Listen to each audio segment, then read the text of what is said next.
How are you feeling? How long have you been here?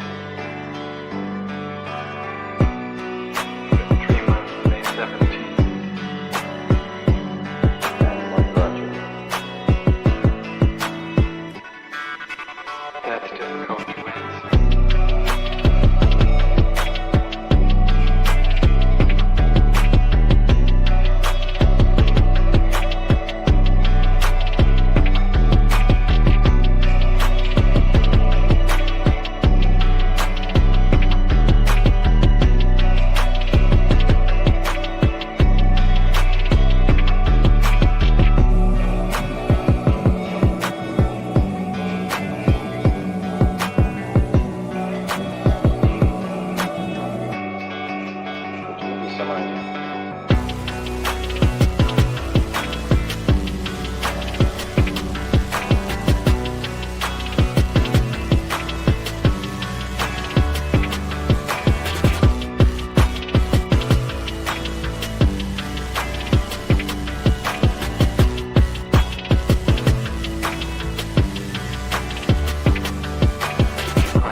Eventually resulted in your being here in the hospital.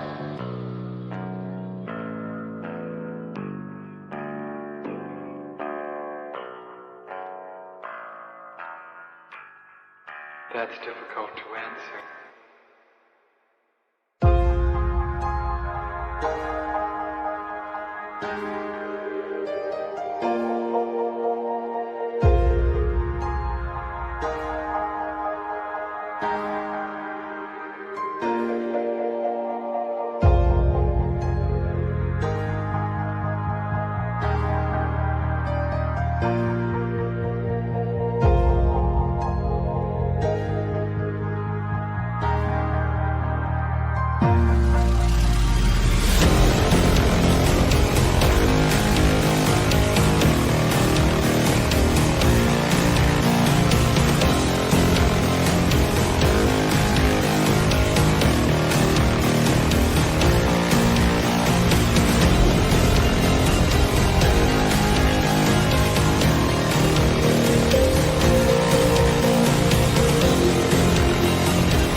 is the end. There's a noise inside my head of crying people facing death. Is this the end? Is this the end?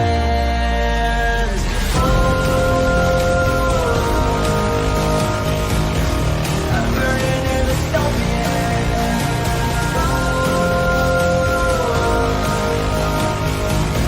There's no place to hide.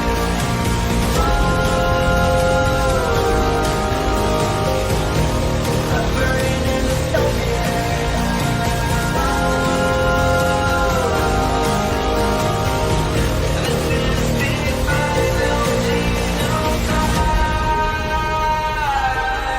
What have we done to the world?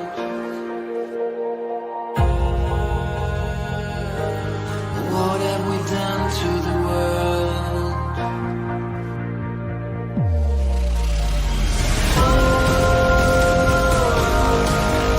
I'm burning in the stone.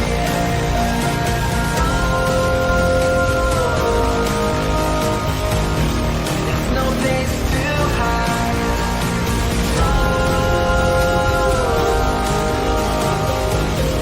I'm burning in the stone.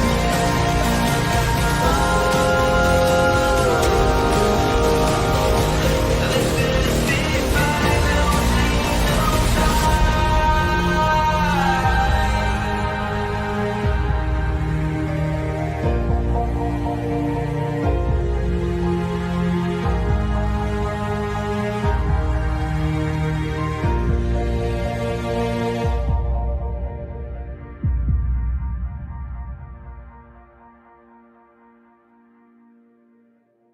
Who the fuck is Karlyn? She's just some sweet lady. She's like in a knitting. She does like a knitting stream. She's like a knitting YouTuber. She does knitting. Can we grow up a little bit and Alt not Girl be sent $200. retarded? Have you Please. seen the work of Karlyn Borysenko? Anti-commie cult leader and is obsessed with looking at what actual far-left communists are talking about and organizing today, infiltrating them. They infiltrated the universities, schools, media. She has the receipts to back it up. Primary source evidence. Infestation is dire and she calls Republicans idiots eating slop. Agree. Thank you for the big super chat. Yeah, oh, I know Karlyn B. She's solid. She's funny. I The like great her. noticer sent $200. Literally. So Not it's, Ian. it's not because Yeah. I haven't dangled my junk into the combat zone on purpose to get some camera footage, but that's the big part of what's the Is that problem. what you call reporters? Go and live under, if streaming? you're going to do it, Yeah, go seriously. undercover. Otherwise you're wearing a hunk of meat in a lion's den. Nick Shirley, I love you. Take care of yourself, man. Karlyn Borysenko went undercover. Do stuff like that. Like if you want to expose this thing, don't pariah, But please. Ian, here's and I agree with you to an extent.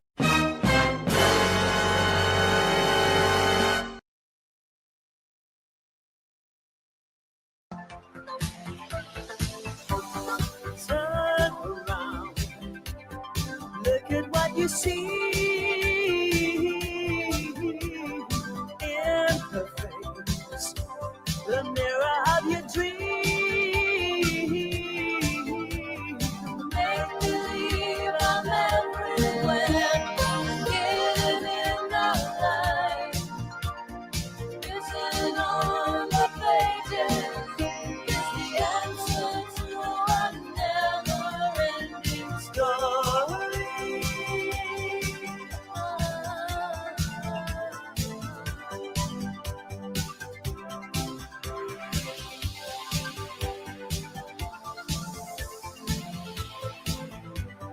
Reach the stars, fly a fantasy, dream a dream, and what you see will be.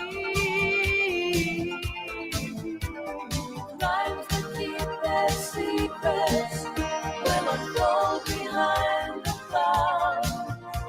And there upon the rainbow is the answer to our never-ending story.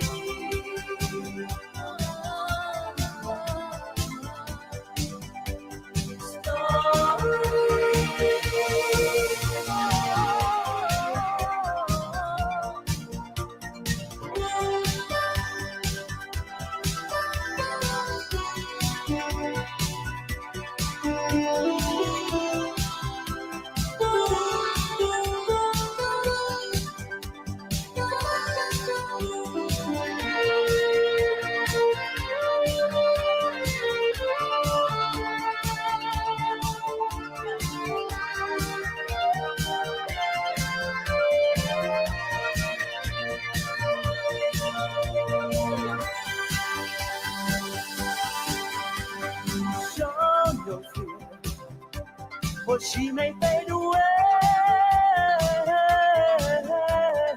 In your hands, the birth of a new day. Minds that keep their secrets will go behind the cloud. And there upon the rainbow is the answer to our never-ending story.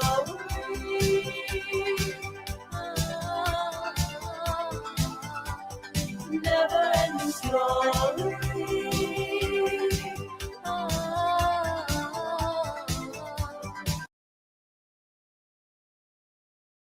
I don't know why it just stopped. Why did it just stop? Dang, it only played the first 3 minutes. Whatever. It doesn't matter. You know what? I saw that on Instagram the other day. And I thought if I have to see it, everyone has to see it. And I'm not besmirching The Neverending Story. The Neverending Story is a movie of my childhood. I watched The Neverending Story. I watched The Neverending Story like almost every single day for a long ass time when I was younger, partially because I went over to my cousin's house after school where my grandmother babysat me and all my Irish fucking cousins, because there were like 73 cousins or something. And so my grandmother just like, they congregated all of us at my cousin's house. And so there was the TV room downstairs, and someone always and inevitably put on The Neverending Story. Like, and you just couldn't control it. And then you would sit there and you would be perfectly happy watching it. But like, I saw that music video on Instagram the other day and I had no idea. And people were talking about how, like, you know, someone said I had that haircut. I had that haircut in 8th grade. Yeah, we all had that haircut in 8th grade. It was a different time back then. All right. It was a different time. If you're not old enough to understand this, you might not understand. It was the 80s were a different time. Okay. The 80s were peak whiteness. The 80s were peak masculinity. It's so fucking funny because like the 80s were like, we didn't have, you could be actually really offensive in the 80s. Like there were really offensive movies in the 80s. There was none of this woke bullshit in the 80s or like substantially less than there is now. And everyone's like, do you know how like all the men on Twitter are like, they say they're rebelling against feminism and they're like, you know, the shining examples of what it means to be masculine. Well, guess what? Before all this woke bullshit, back in the 80s, like when we weren't being bombarded with all this shit in every single movie, this was the example of peak masculinity in the 80s. Has anyone ever watched an aerobics competition? Like that was the 80s. If you've never watched an aerobics competition, holy shit, it's hilarious. It's hilarious. It's Anyway, I'm just saying that I had to see that because it was on Instagram. And as soon as it started playing in my feed, I couldn't stop watching. And so because I had to see it, you have to see it too. Listen, man, Lifetime movies in the 80s and the 90s were peak content. Okay, don't even now, even leading up until now, Lifetime movies are peak content. Do not besmirch Lifetime movies in my chat. I swear. Lifetime movies are like, come on. Like it Anyway, hey, guess what? It's almost Christmas.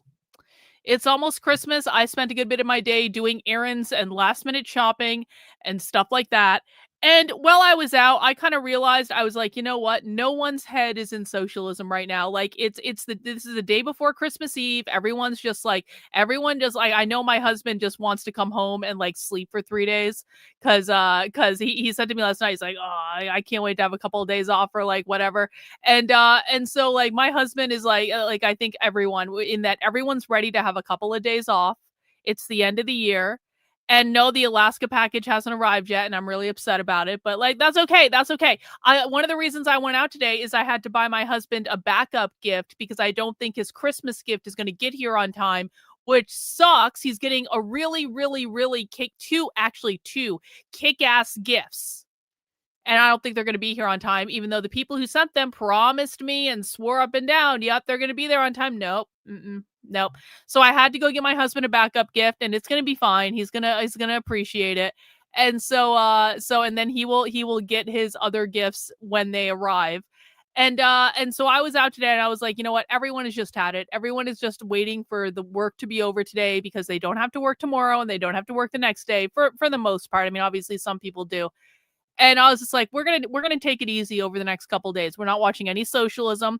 I just don't think people's heads are in socialism right now. I think even if I did like the very best job I could do teaching socialism, I don't think anyone would even care because it's Christmas and people are thinking about presents and cooking and spending time with family. And sometimes they want to spend time with family and sometimes they don't want to spend time with family and they are dreading it. And that is where people's heads are right now. And you know what? You can't get in the way of that. So we're just gonna relax.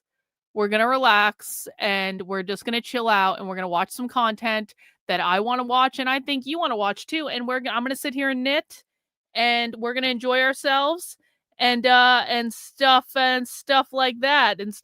So today, listen, I know that not everyone likes Tucker Carlson. Okay, I get it. There was a moment where Tucker Carlson was like the hero, and now Nick Fuentes has come out and said that Tucker Carlson is weird and he doesn't trust him and all that stuff. And I'm not like besmirching Nick or anything, but like I'm still kind of interested in what Tucker Carlson is saying and doing and who Tucker Carlson is talking about because, okay, Tucker Carlson may be untrustworthy, and he probably is. Let's just be honest. And the thing of it is, none of these people are trustworthy. Literally no one on the internet is trustworthy. And I say this all the time.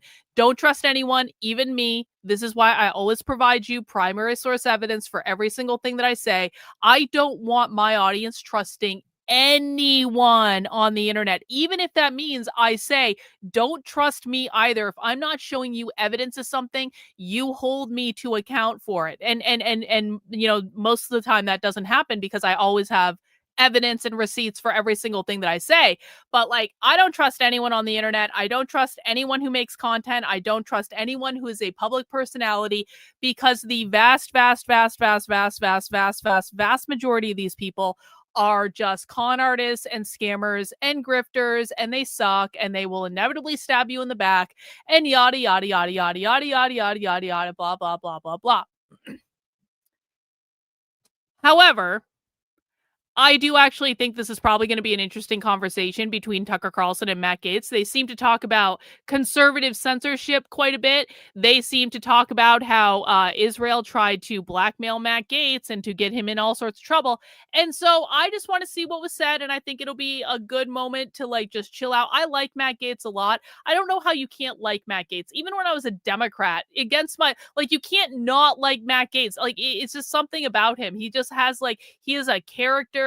He is a showman. He has like the highest hair. I am so sad that Matt Gaetz is no longer in government. Like, Trump really fucked us all over with that one. Trump massively fucked us over by well, first of all, nominating Matt Gaetz to be Attorney General in the first place, because I wanted Matt Gaetz in Congress. I'm going to be I wanted Matt Gaetz in Congress, being Matt Gaetz in Congress. But then Trump nominated him for Attorney General, and then a couple weeks later, they pulled the nomination, and then they put all their weight behind Pete Hegseth to become the new Secretary of War or whatever. And it's like, couldn't you have tried to get Matt Gaetz to be Attorney General? Couldn't we have just tried? Couldn't we have just tried to get Matt Gaetz to be Attorney General? Because Matt Gaetz would have been so far superior to Pam Bondi. It's not even funny. Pam Bondi sucks. Everything about the Department of Justice sucks. Every person that they've hired, every person that is a publicly facing person in that department, they literally all suck. Matt Gaetz at least would have been entertaining, and I think he probably would have been much more effective too. And so I'm really disappointed of all the things that Trump took from us. The fact that he nominated Matt Gaetz for Attorney General, which pulled him out of Congress, and then pulled the nomination Like it is offensive. It is offensive, and it was wrong, and it was stupid, and it was the least entertaining option, and it's not fair. And so I want to see what Matt Gaetz has to say, because I like him and I think he'll be entertaining. But before we get into that, I have some other stuff I want to talk about. Hey, did you guys see did you guys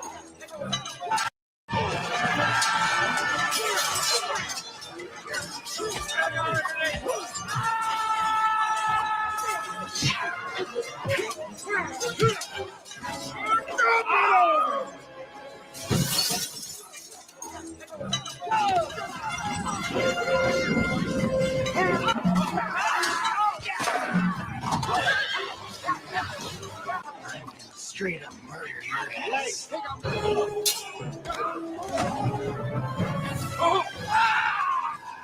Now I'll be number one. No, you won't. Policia! Boy, that escalated quickly. You know, that's about the most accurate interpretation of the Turning Point USA conference that I can possibly imagine. Like, kudos to everyone who put that together, because I just like that if you didn't follow any of the TPUSA America Fest stuff, that's all you need to know. Everyone was fighting with everyone, and it was glorious. And Ben Shapiro came out very first speech and tried to get everyone to denounce Tucker Carlson. And then everyone else came out and they rallied around and they said, Ben Shapiro, you go fuck yourself. And then there was war like that. People were upset about the Groypers. People were upset about people who didn't want to support Israel. It was awesome. It was awesome. It was everything I wanted. And so I want to make sure people saw a few sections of it. And the first thing I want to play you is Steve Bannon calling Ben Shapiro cancer. Shapiro is like a cancer. And that Shapiro is like a cancer, and that cancer spreads. It's a cancer, and it metastasizes. He tried to take over Breitbart, and I ran him out of there. He tried to take over David Horowitz's, who was his mentor. Don't ask me. Ask the guys associated with David Horowitz what he did there. He tried to take that over. And mark my word, he will make a move on Turning Point, because he's always been envious of Charlie Kirk. Shapiro. So that happened. Steve Bannon has run out of fucks to give. But do you know who else has run out of fucks to give that I quite frankly was surprised about? I didn't see it coming. Megyn Kelly has apparently completely and totally run out of fucks to give. I'm gonna be honest, I've never really paid close attention to Megyn Kelly, to be honest. I just like, I kind of like put Megyn Kelly in the pile, no offense, with like every other like influencer, which is like, well, she wants to be famous and she just wants to make money and all this stuff. She's gonna say whatever she needs to do and blah blah blah blah blah blah blah blah blah blah. I just kind of like, I put her in that whole pile. I don't think I've ever actually watched her show. And again, I don't watch a lot of people's content, so I don't mean offense by that. I don't think I've ever actually watched her show. It was just completely, I know who she is. Obviously, she follows me on Twitter, and that's pretty rad. But, like, I don't engage with it. And it's no offense to Megyn Kelly, I guess. I just didn't really think she was that interesting. I thought that she was doing vanilla milquetoast takes, and I was focusing on other things and things like that. So I really just wasn't paying attention. Hey, thank you, Doctor, for the super sticker. I really appreciate it. And Megyn Kelly has now run out of fucks to give. And I have to say, Queen Megyn, you have my undivided attention. Megyn Kelly has told Bari Weiss to go fuck herself. Megyn Kelly has also told Ben Shapiro to go fuck himself. And I just want to play everyone this clip, because when I saw this clip, I was like, oh, let's watch. Megyn, you mentioned him, and your name came up on this stage last night in regards to pretty much all of this. Would you like the opportunity to respond? Well, I found it kind of funny that Ben thinks he has the power to decide who gets excommunicated from the conservative movement. which shows a willful blindness about his position in it. It reminded me a little of when the girl who was the head of our middle school chorus told me she was going to take all my friends away from me. Chorus? Head cheerleader maybe, but like, so I resent the whole thing. I object to the whole thing. Ben and I, he had the nerve to call me a friend right before he called me a despicable coward for not calling out the people he once called out. So he both wants to parent me and be my child. He wants to tell me what I have to do and who I have to say what to. And then when I don't, he and some of his friends want to act like utter victims because I won't do what they say. They need me. I have to be their daddy and step in to protect them. And I am not their daddy. And I resent that he thinks he's in a position to decide who must say what to whom and when. Thank you. So I don't think we are friends anymore. Good. I've been a very good friend to Ben. Nobody knew who the heck Ben Shapiro was when I started putting him on my shows on the Fox News channel. And I helped make him a star. And I've been very, very good to Ben over the years. And he's been good to me too. He just recently came on my tour, as did you. And I gave him the most kind introduction I could possibly give him because I know that he's losing subscribers a lot. Oh! And so I tried to do something nice for him by giving him a long 10-minute intro and personally vouching for him. And we mixed it up on Israel out on stage. It wasn't Israel because we're on the same place on Israel. We mixed it up over whether Tucker Carlson should be excommunicated from the conservative movement, which I do not believe. And thank you. And when it was over, we hugged, said goodbye, and then we had a nice text exchange a couple days later saying our friendship was important to us. And the next thing I saw was him attacking me on stage last night as a coward. So that's not friendship. And I think that's fine with me, with friends like that. There was also some response where it seemed like that call was being co-signed by the new head of CBS News, Barry Weiss. And I wanted to know if you wanted to respond to that as well. So it's a similar situation with Barry. None of this is about them calling me out for anything I've said or haven't said, or it's certainly not about Erica Kirk, as Ben tried to make it sound last night. It's about Israel. Those two are very pro-ardent Israel activists, which is fine. But they don't get to dictate how the rest of us feel about Israel or what we do with respect to our friends and our friends' opinions on Israel. And I'll tell you, Barry Weiss wants to... Excuse me, who the fuck are you? So in other words, Megan has no meaningful ideological take. Well, she's actually making one right now. This is why women shouldn't be in politics. Then why the fuck are you watching my channel? Time out. Time out for you. You can literally shut the fuck up. How dare you come on a channel run by a woman and say women shouldn't be in politics? If you were doing anything useful, you would have your own fucking channel and people would be listening to you, but they're not because you're an anonymous retard on the internet. So you can sit in that timeout for 5 minutes and think about it, or you can leave. I don't really give a fuck. But if you come in my chat again and make any fucking comments besmirching the queen of the hour, you can fuck right off. You don't want women to be in politics? Then get the fuck off my channel. It's really not that hard. Jen, thanks for the super chat. Doctor, all this stuff with TPUSA and AmFest just continually gives power vacuum and absolutely pick me up energy. I'm loving it. I'm loving it. I'm loving it. I love the drama. I love the entertainment. Let's continue with Queen Meghan here. Couch herself as Erica's protector, Erica's defender. She's retweeting the Ben speech, saying anybody who doesn't call out conspiracy theorists is a coward. Erica Kirk barely knows Barry Weiss. Barry doesn't know anything about Erica. Barry Weiss has never been to a Turning Point event. Do you guys remember her here? Standing up for what we believe in when Charlie was alive? No. I don't remember her standing up for our principles. I don't remember her defending Charlie the many times he was called a racist or an anti-Semite. I really don't remember that at all. What I do remember is she had Erica Kirk come on one town hall in which Barry Weiss tried to play both super important VIP executive and super fabulous star anchor at her new network CBS. Pro tip, Barry, that's no way to win friends at your new organization, to try to steal all the hosting abilities of the on-air talent. So good luck with that.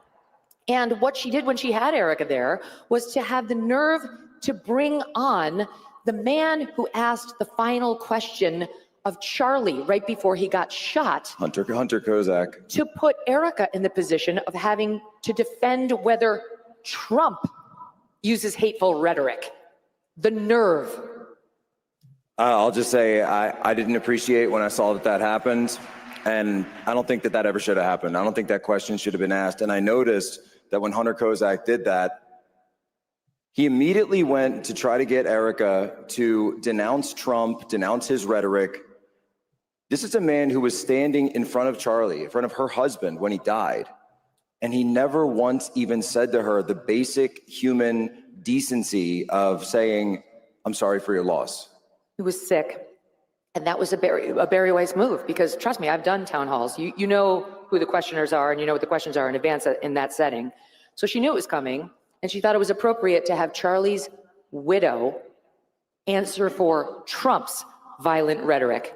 I'm sorry, that's disrespectful, and I will not be taking any lessons from Bari Weiss in how to treat Erica or anyone else.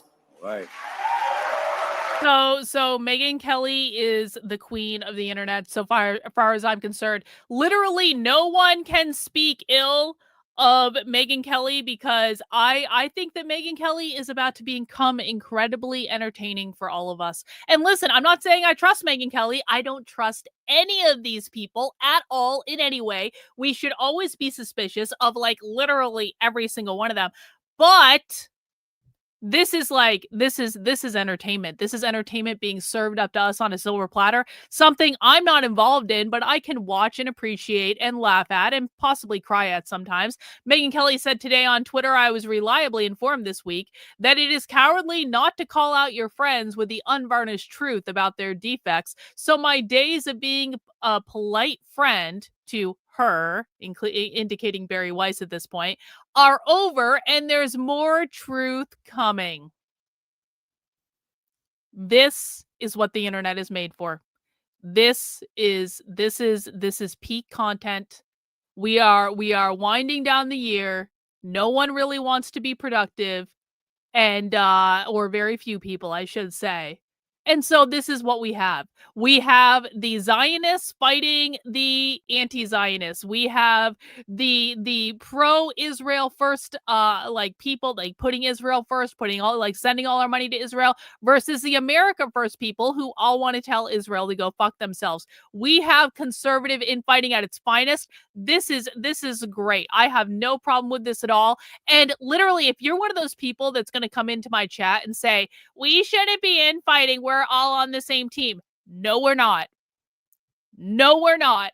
We are not on the same team at all. If you think I am on the same team as an Israel first Zionist fucking cuck, you are mistaken, sir. You are mistaken. And it's so presumptuous of people who like to go and tell someone else, we're on the same team. Did you ask me if I'm on your team? Did you ask me if I agree to be on your team? Why the fuck are we on the same team? Do we have the same values? I don't think we have the same values at all in any way. I have nothing in common with Ben Shapiro. I have nothing in common with Bari Weiss. And I know things that Bari Weiss has done behind the scenes too. I know shit about, I know shit about Bari Weiss. And it's like, man, do I get any say in whose team I'm on? Because I sure as hell don't want to be on the Israel first team. I don't want to be on the get bent over and fucked by Bibi Netanyahu Zionist team. I don't want to be on that team. And I don't care if that means that I'm off on my own. I really don't care. And you shouldn't care either. If you don't want to be on a team, but someone is coming up and trying to pressure you to say, you know, we really shouldn't be infighting. We all have to work together. We're all on the same team. You have the ability to say, I didn't agree to this though, and you're trying to gaslight me, and I don't fucking appreciate that. Did you ever ask me what I want in this situation? Do you even care what I want? Or are you just trying to get me to shut the fuck up because I'm saying things you don't like and you don't want to hear? Because that's always what it is. When they tell you, stop infighting, we're all on the same team, what they are saying is, shut the fuck up because you're saying things that I don't want to hear. That is what they're saying.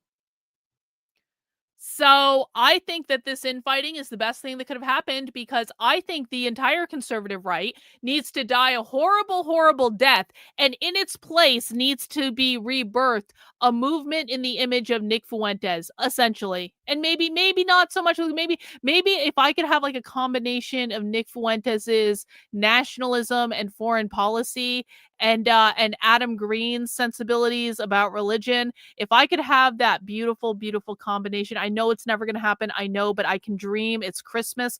Don't take this dream away from me. If I could have someone with the political like motives of Nick Fuentes, I agree with almost everything Nick says and does, but I'm not a Christian, and so I don't really want to be forced to be one. But I agree with almost every single thing Nick says. I just want him to be nicer to Adam Green. That's all. And I'm not saying Nick doesn't have to be, I'm not saying Nick should deconvert or anything like that. I'm not suggesting that. You can practice whatever religion you want. I'm just saying if I could have like a combination of the two, that'd be pretty great. But anyway, I know it's not going to happen, but it's Christmas. Allow me a Christmas fantasy. Perhaps there will be a Christmas miracle. Who really knows? Anyway, I want to make sure people saw that. But we're just going to get right to the main show. I'm not even going to do any sort of intro. Well, I guess I did just do an intro, didn't I? I guess I kind of did. Guys, mount the like button if you would be so kind. We're going to be watching Tucker Carlson's interview with Matt Gaetz. I am going to be knitting. And I'm not drinking anything fun. I only have coffee, but I do have a bunch of beer and cider in the fridge to prepare for the next couple of days of, fucking around and maybe doing some chores and things like that. Cause I don't do anything at Christmas. I just hang out and, do this. And that's it. Anyway, let's get into it and let's enjoy our time together today.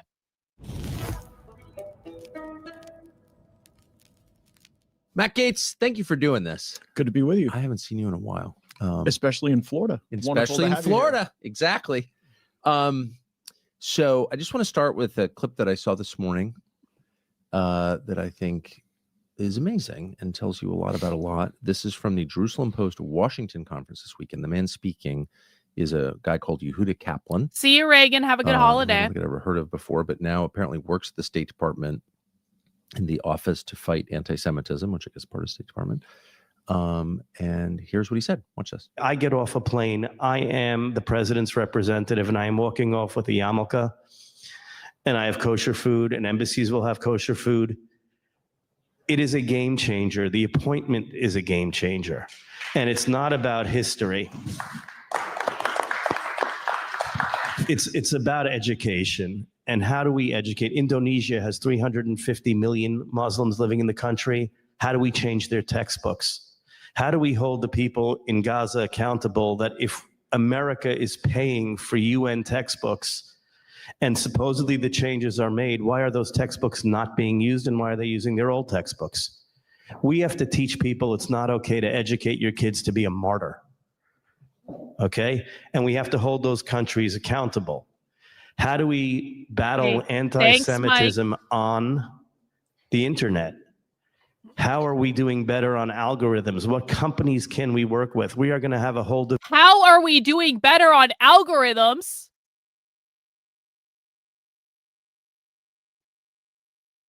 Everyone sees what's going on here, right? The Jews, I'm sorry, the people who wear yarmulkes, we don't want to speak badly about Jewish people, obviously. The people who wear yarmulkes bought the social media platforms and they want to control Elon Musk and they want to manipulate the algorithms to end anti-Semitism. So censor people who say things they don't like. Gee, that sounds very familiar to me. That sounds very, very, very, very, very, very familiar.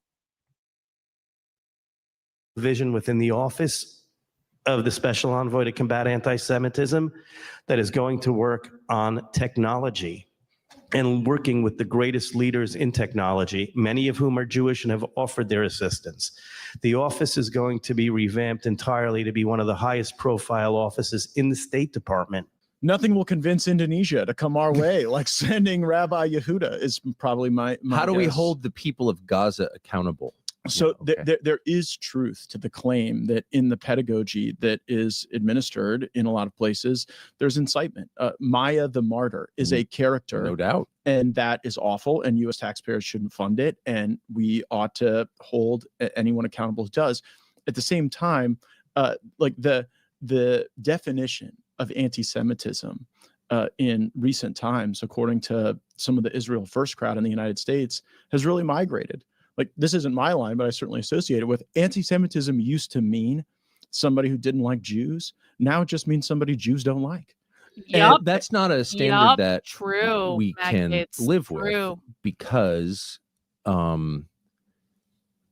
the reason anti-Semitism is terrible, it's against my religion. I'm totally opposed to it. And by the way, it does result in violence. I think we just saw that, and I hate it.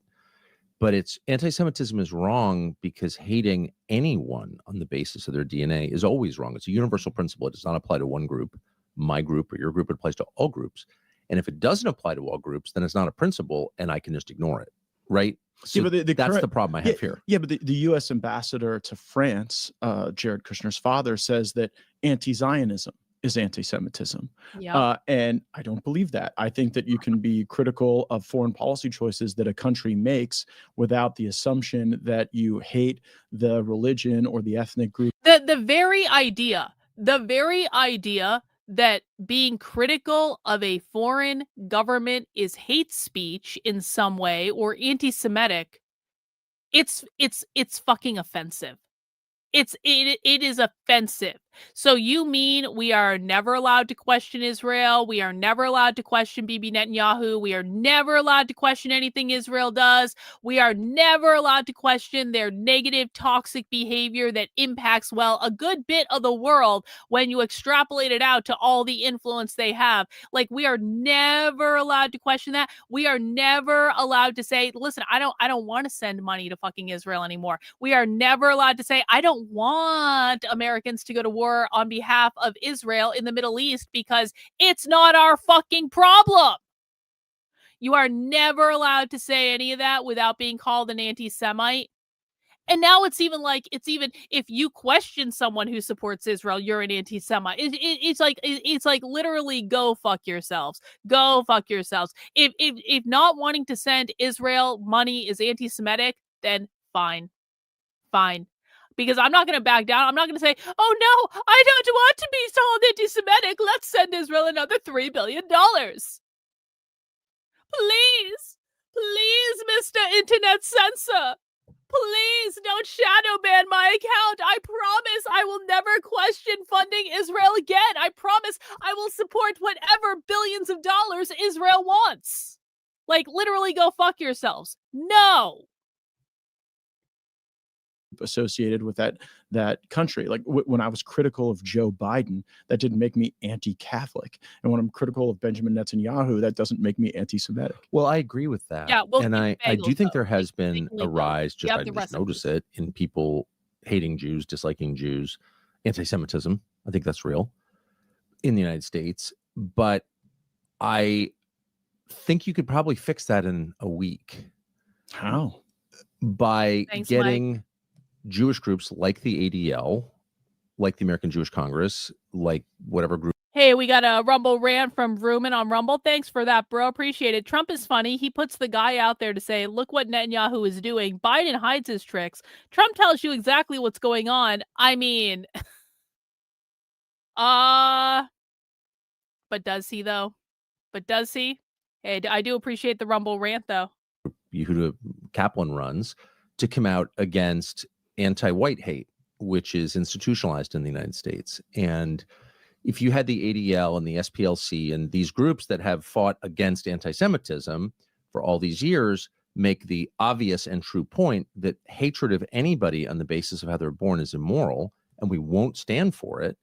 And in the United States, the institutionalized hate is anti-white, of course, prevented from getting jobs, prevented from getting federal grants, prevented from getting admitted to college. That's still in place. But you know why that hasn't happened? I don't understand. You know what I don't understand? Well, there why. isn't a sufficient monetization path there, the way it is when the ADL and similarly aligned groups try to make the American people think that anti-Semitism is hiding behind every bush. Then I know it's not real. Okay, so if I get up, look, if I get up and say it's only wrong when people attack people like me, then everyone knows that I'm not defending a principle, I'm defending a group interest. Right. And I can ignore your group's interests. I cannot ignore a universal principle. And the universal principle is that kind of hatred is always wrong, no matter who it's aimed at. So why doesn't the ADL stand up and do that?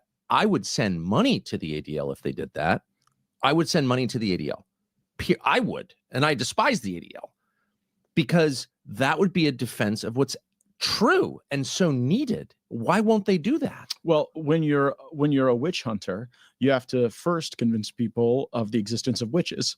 And so I think that for the broad goals of the ADL, they have to make the country believe that we are somehow aligned against the Jewish faith and against. But what they're saying is goals. it's okay to discriminate against white Christians, but it's immoral to discriminate against Jews? No, it's immoral to discriminate against Jews and white Christians and black people and Indonesians and every group on the basis of their DNA, period. Well, there has to be a villain. And that's what white people have become in this wrong. really threat constructed environment. Wrong, Identity. Matt Gaetz, wrong, Tucker Carlson, wrong. But that's Well, okay. We'll give them for I've now. actually reached out to those groups and said, I will make common cause with you. I'll support you. I'll send you money if you will just defend the principle. And that would include defending. No, you never heard these people during the DEI craze. They didn't say one word. They were for it. They were for discriminating against whites because those kids who've been shafted by anti-white hate as institutionalized in every big company and every government agency in the whole United States and Western Europe, those people are mad.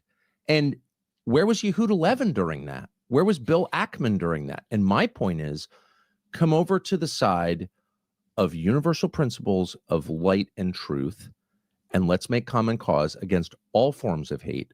And if you won't do that, then I'm not taking you seriously. Yeah, and no one should Well, take them seriously because they are an. You know what? This is what Tucker Carlson just said. This is exactly how I feel about people who claim to care about defeating the left, who claim to care about communism and socialism. You know, like Turning Point USA did some polling at their event, and one of the things they found is the top 3 issues for people at that event included fighting socialism and Marxism. They all say they want to fight the left. They all say they want to defeat the left. And then when it actually comes to taking action, they don't do anything that aligns with actually wanting to defeat the left. They don't hinge into reality. They don't understand their enemy. They don't even understand the enemy's language. They don't understand the different groups on the left. They make shit up all the time.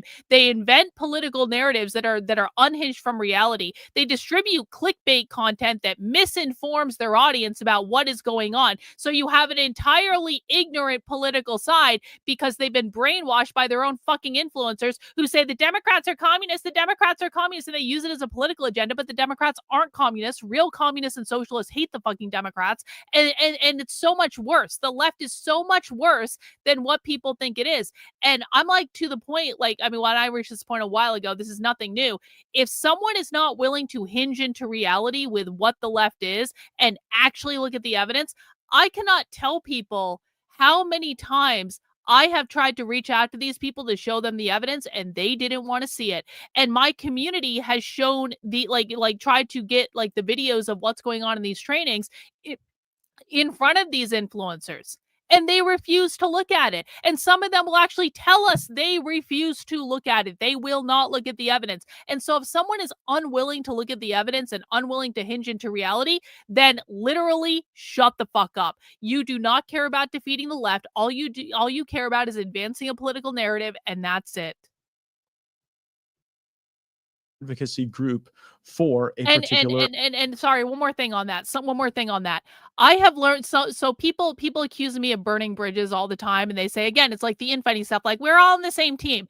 But like what you don't realize is people who constantly make shit up about the left, they are allowing the left to win. They are running cover for the left. So I assure you, I am not on the same team as anyone who does not want to hinge into reality about the left. We are not on the same team. We do not have the same values. But I want to fight communists. Okay, then fucking act like you want to fight communists. Fucking act like it. Like I had this woman in my replies, in my comments, like a couple weeks ago or something. And she was starting in with the whole, Karlyn, I know you say we need to learn about the left, but no, what do we actually do? And I get this question every day of the week. You say we need to learn about the left, but what do we do? What do we do once we learn everything we need to know? And I said, you haven't learned everything you need to know. You need to continue to learn. She said, I don't want to continue to learn. Why are you asking me to learn? What do we actually do? And then it was like a back and forth where she was like, you have no solutions. And it's like, bro, shut the fuck up. Literally shut the fuck up. And of course, she ended up getting banned on the channel because she would not stop whining and complaining. And I'm like, listen, if you're telling me you want to defeat the left, you need to act like it.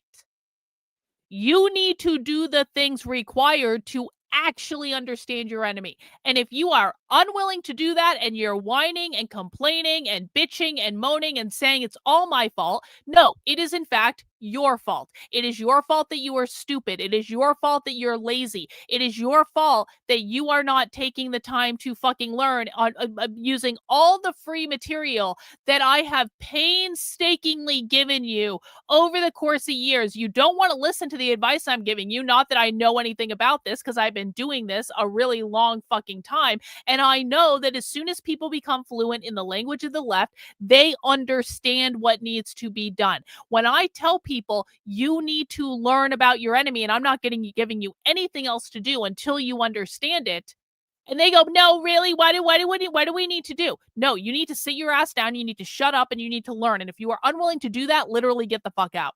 And I've learned over the course of time that it is better to not have anything to do with the people who don't actually give a rat's ass about any of this and who just want some sort of dopamine hit on the internet. It is better to have nothing to do with them than it is to try to coddle them and pander to them, because they destroy everything. And so even if I have a smaller audience, because I will tell the stupid fucking dumb people to get out, I don't care, because at least I have a community that gives a shit about something real. Hey, thank you, Mary Graham. When you learn how things are solutions pop, just okay. So I need to add the comma. When you learn the language of the left, the solutions just pop into your head. That is 100% completely true. When you become fluent in the language of the left, you will understand. And if you don't understand yet, then you haven't learned enough yet, and you need to continue to learn. And that's just the way it goes. And I'm not trying to be mean, and I'm not trying to like make you feel dumb, but this is a process where you have to learn information, and I will teach you the information. I will break down the information if you're actually trying to learn. But once you do hit a certain point of fluency, the light bulb comes on and it becomes clear. And I know that because I've seen this happen over and over and over with hundreds of people that have learned from me, maybe even into the thousands. I don't even know. But like, at least with I've seen this happen with hundreds of people who consume my content, where at one day the light bulb goes off and they go, oh, and they get it. But you have to reach the light bulb moment. And if people are unwilling to do what's required to reach the light bulb moment, then it is what it is, man. I can't help you. Thank you, Doug, for the Fascist Fund donation. I appreciate it. Ethnic group, and that is fine. Well, how's that different from like Ilhan Omar and the Somalis? Well, I think that in a lot of ways there are similarities when like ethno-nationalism is the objective, and obviously ethno-nationalism is the objective in Israel. It's the organizing principle. That's fine. That's not our country, of the country. Yeah. But oftentimes people are pursuing the policies here in the United States that benefit Israel and our own interests and the interests of our people. And the plight you described that so many young people have endured is not a priority. White young people. That's why they're mad. Why do you think they're mad? Because they've been told that the country they were born in like officially discriminates against them. That's ongoing. I don't think it's just even white people. I think it's also non-white people who see the attack on white culture not as an attack on like colonialism, but as an attack on success and progress and order. So I know a lot of non-white people. They're like, actually, this anti-white activity that's going on is going to make me less prosperous and less safe. And I'm kind of here, like, for all the criticisms we as whites have taken, we did an okay job setting up an orderly world, and we made some mistakes along the way, and you've got to reconcile those. But at the end, what society would you replace with like what we've set up in the Western world. I'm not going to go into the whole whiteness means capitalism lecture because we understand the language. Matt Gaetz does not understand the language. Tucker Carlson does not understand the language. I'm not suggesting that there haven't been detrimental things that have impacted people with white skin color, but when the left says whiteness, it means it has nothing to do with skin color. It means systemic racism, the system that upholds racism. That system is capitalism. Matt Gaetz is kind of like floating around the topic when he's saying they think it means success. Yeah, it does. That's capitalism, Matt. That's capitalism. Whiteness means capitalism. The left is trying to abolish capitalism. Is there some like vision of the way civilizations were built in Africa or the Far East that we would gleefully adopt? So imagine moving here because it's a white country founded by white people, and getting here and being like, yeah, I want to be part of that, and which I get 100%. And then you get here, and the first thing you learn is white people are bad. Yeah, right. I mean, that must be weird. I think that this is shifting the other way. I really think during the excesses of the post-George Floyd era, it's not actually. People attached so strongly to identity, and I sense a real pushback against that. And like you talk about like learning it, right? The main place people learn still is in the school system. Right now, public education is essentially a failing enterprise, and all of the innovation is to take people out of that system, and then people will self-select what they learn, and that may be more productive. This is one of my closest friends. This is Brookie. She's not our only dog, but she's our head dog. I hunt with her. She sleeps. Head dog. Tucker has a head dog. All right, I almost want to watch this commercial just because Tucker's holding a dog, but we're not going to do it. We're not going to watch the commercial, even though there's a dog.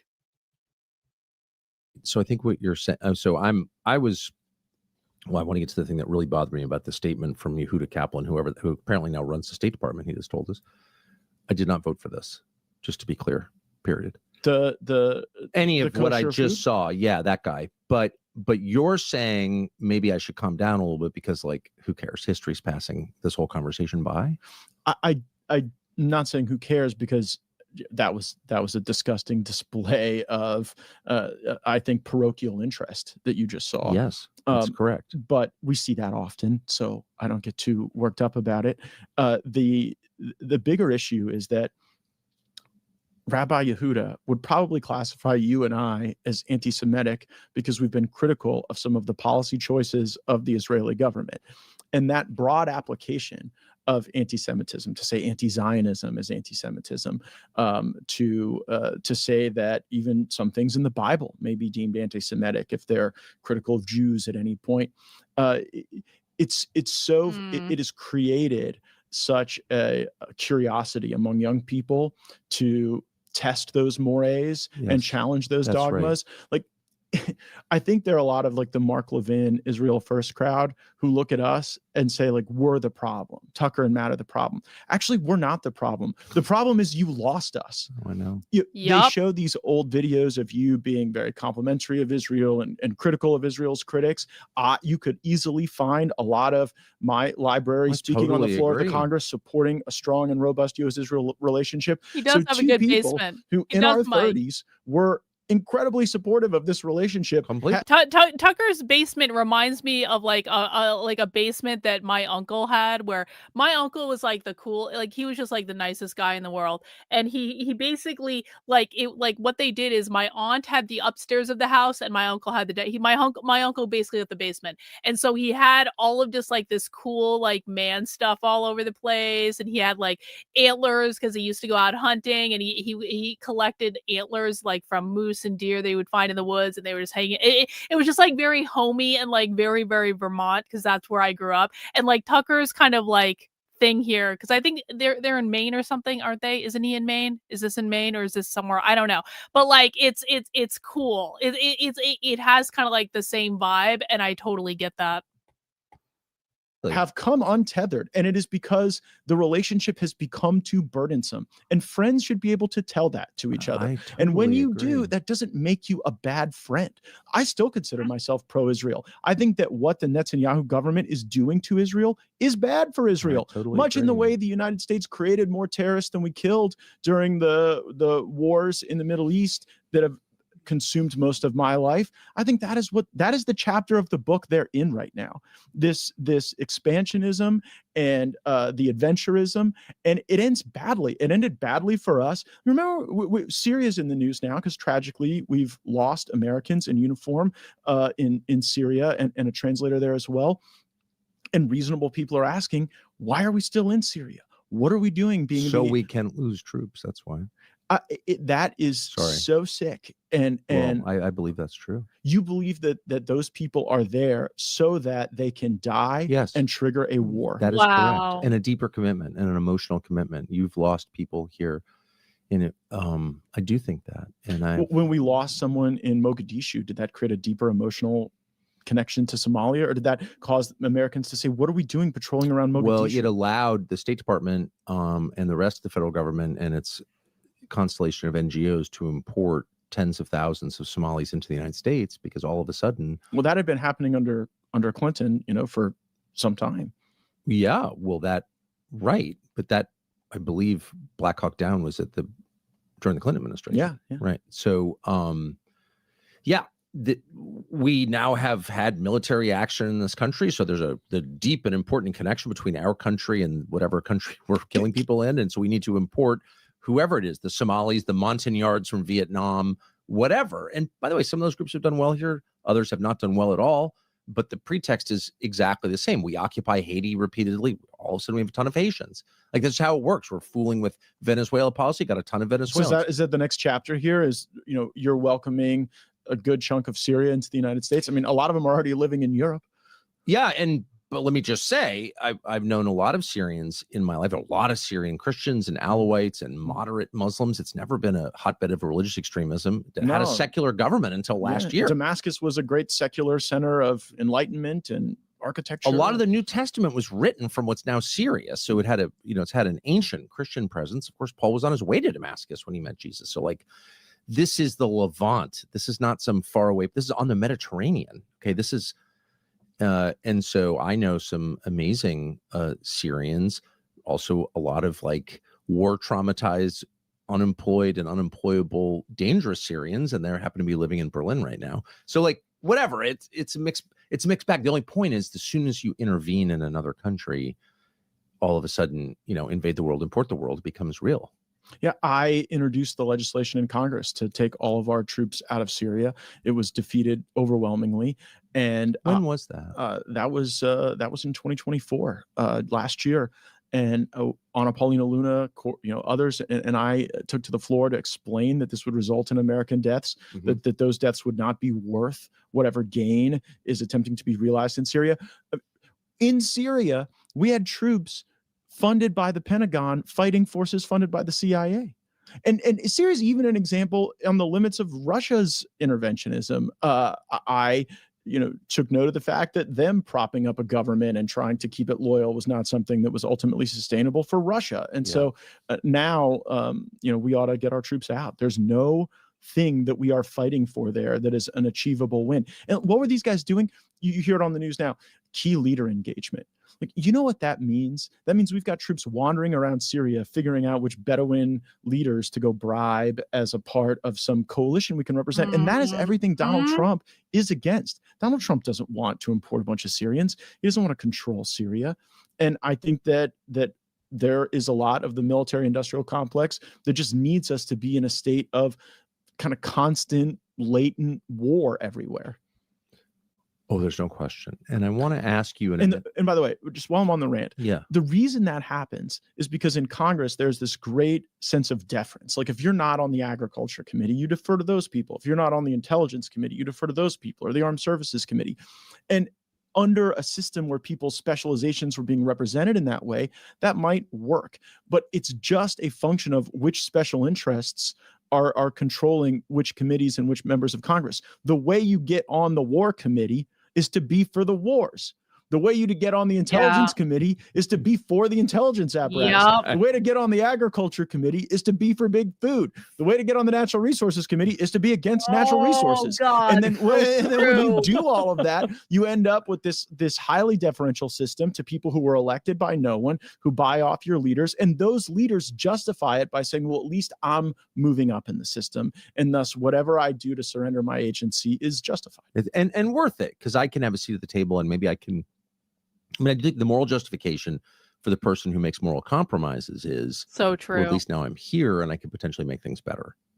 Yeah, but you're not even really there because you've sold all the shares of yourself. You know who else was there? Kevin McCarthy. Like, he was there until he wasn't. But the problem is the man had no agency because over such a period of time, he had sold shares of himself to the highest bidder. Are there any sovereign leaders in the world that you're aware of? Like, does any leader have the... Hang on. We got a super chat from Old Sub. Thank you for the money. Is it safe to say we don't dislike Jews, but we do dislike Israeli politics and policies? We don't dislike the people. We dislike their behavior. Well, listen, man, I'm not going to tell anyone what to say or do. I'm not going to speak for a collective community of people. I have an extremely wide variety of beliefs in my community. So there's no uniform belief. Say and do whatever you want. What I will say is I do not like Israel. I do not support Israel. I do not like Americans funding anything to have to do with Israel. I don't want Israel involved in American politics at all. And what I will also say, and listen, I will never judge anyone because of how they're born, but a good 95% of the people who have done really fucked up shit to me are Jewish. That's not to say that every Jewish person I know has done really fucked up shit to me, because that's just not true. I have Jewish people that have never done fucked up shit to me and that I would consider a friend. But 95% of the fucked up shit that's been done to me, like really, really fucked up, has been done by Jewish people. And so, well, I will never inherently judge anyone because of how they were born. I'm not going to go into Detroit and trust all fucking black people. I'm not going to do that. I tried that. I got accosted by a black person within 1 block of my hotel. That wasn't the best experience I've ever had in my life. So just like I'm not going to go into a major American city and go to a black neighborhood, and because I just think it's a bad fucking idea to just inherently hand out trust to a community of people where there is more violence, where there is more crime, where there is more poverty, it's just like, again, I don't hate black people. I do not I have black friends, for lack of a better term, but and I'm never going to judge someone for being black, but am I going to trust them? No. And I kind of feel like the same with Jewish people, to be honest with you. Like, I don't hate them. I don't want anything ill for them. But since 95% of the really fucked up shit that's been done to me has been done by someone who is Jewish, I just have to be a little skeptical. And I have to be like, listen, I don't hate you. I don't want anything bad to happen to you. I want you to live a long and happy life. I don't think I'm better than you. I don't think I'm worse than you, which they would actually disagree with that because they think they're God's chosen people. So they think everyone is worse than them. But I don't think am I going to inherently deliver you my trust and the benefit of the doubt? No, you can earn that with your behavior. If you treat me like a normal person and you're good to me, then I will return the favor in kind. If you do fucked up shit to me, like so many people have done, and try to fuck up my life and try to fuck up my work and try to destroy my reputation and smear me all over the internet and plan hit piece stories on me and defame me and dox my college boyfriend and fuck with my family and fuck with my fucking bank account, which that actually did happen. I never got debanked, but there was something that happened. I'm not going to go beyond that. I'm just going to say that. If you do fucked up shit to me, I'm going to judge you accordingly. If your behavior is not reflective of toxicity, then I will judge you that accordingly. But that's kind of my position. Everyone has to decide for themselves what to think. Everyone has to decide for themselves how to approach the world. I don't believe in hating anyone. I don't believe in judging anyone based on how they're born. But that doesn't mean we owe people the benefit of the doubt either. That's how I feel. If people want to call me names and say like whatever they want to say, that's fine. I don't really care. ability to say this is the right thing or the wrong thing, and I'm just going to act according to how I feel with like the authority vested in me. Yes. Really? Yeah. El Salvador, Nayib Bukele. Yeah. I think he has total agency to just do things as he says. Huh. How's the country doing? It's doing well. People are safe. Investment is coming. You and I have spent time there. Yeah, and a lot of time there. I think that it is a great case study in what happens when when you exercise the type of executive power that benefits the people. It's in a way, if it's a dictatorship, it's a very benevolent dictatorship. Yes. And people get to vote for or against him, and they vote for him. Yeah, they also get to leave. I mean, a third of Salvadorans have left over the past 40 years, come to the United States, and now a bunch of them are returning. So they are, yeah. I mean, and by the way, like I know out there among your supporters and mine, there's a lot of angst. Well, and the people who target me almost always tend to be Jewish. Almost always. To a shocking degree of accuracy. I wonder why that is. I wonder why. I never even cared if people were Jewish until I figured out that all the people trying to destroy my life and my work and smear me on the internet and plant hit pieces on me and dox my friends and make me have to file police reports. I never even cared if people were Jewish. I never even cared about Israel until I figured out that most of the people trying to destroy my life happen to be Jewish. Like the vast majority. Thank you for the $5 super chat, old sub. Very fair and logical. Thank you. Trust, but very well. No. I'm not. No, you misunderstood me. I do not trust. I never said trust. Let's just be very clear. I don't trust anyone. I don't trust anyone. I don't give anyone the benefit of the doubt. If you interpret it otherwise, then perhaps I was not strong enough in my language. Hey, we got another super chat. Mike, thank you. Link up. I know Nick. Nick has my number. He can get Nick and I are friendly. I was a VIP in Nick's last staff pack. Like I know Nick, but Nick is a very busy and popular person, and I'm just a little old streamer on the internet, and I'm a woman too, and I'm much older than him and all that stuff. So there'd be lots of reasons why he doesn't have time for me, and that's totally fine. Over like, well, has Donald Trump done every single thing I ever wanted him to do in this first year in office? But like, Nick absolutely knows who I am. Back when we were staring at polls showing us that Kamala Harris was going to be the next president of the United States, that here we would be at the conclusion of 2025 with negative net migration in this country. And some of that indeed is the great work of DHS, but a lot of it is the self-deportation, where Trump has set the ethic in this country where if you are not here legally, you are not welcome. And a bunch of those people are going home. And I think that is a great credit to the work they've done. It is. And in the case of El Salvador, it's a great credit to the job the president of El Salvador has done in like improving his country. Yeah. Like, why not live there? Well, here's a pretty obvious question that too Oh, few another commercial, seriously? Simply say they office on anti-Semitism and just say, again, I'm opposed to anti-Semitism every bit as much as I'm opposed to anti-white hate, which is much more prevalent. And all of it, anti-black, anti-Mexican, everything, anti-people. But in there, he says we need to control what people say on the internet. Yes. And we're going to talk to Jews in the, he just said that. It's so funny. It's like, do they really think that's going to work? Does anyone? But that's why should the U.S. government be trying to censor its own citizens? Like, I thought that was, first of all, illegal. I thought we ran against that. That was the Biden administration. But isn't that like, how is that different from slavery? If you can't say what you believe. Yeah, well, I don't know. It's a form of bondage. It's like, I'm not treating you as a human being, as a free man, if I won't allow you to say what you think. Well, and I thought that's what America was. It was the place where you could say what you think. Yeah, the opportunity to do that apparently will be constrained worldwide as Rabbi Yehuda is serving you your kosher food. But why should the U.S. State Department? I thought we were against censorship.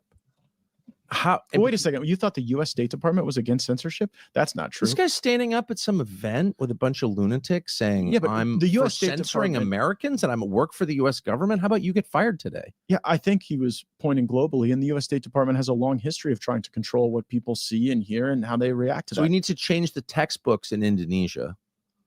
Should we really be changing other people's textbooks? Whatever. Well, no, I think there's a reasonable argument to be made that we should not be funding the textbooks. No, we should not be funding. We should be funding anybody's textbooks. Like, people living on the street. But whatever. Shit. Leaving that aside, you're not allowed to censor our social media, period, because we're Americans. We can say and think whatever we want. That's the point of being American. How can a U.S. official say that?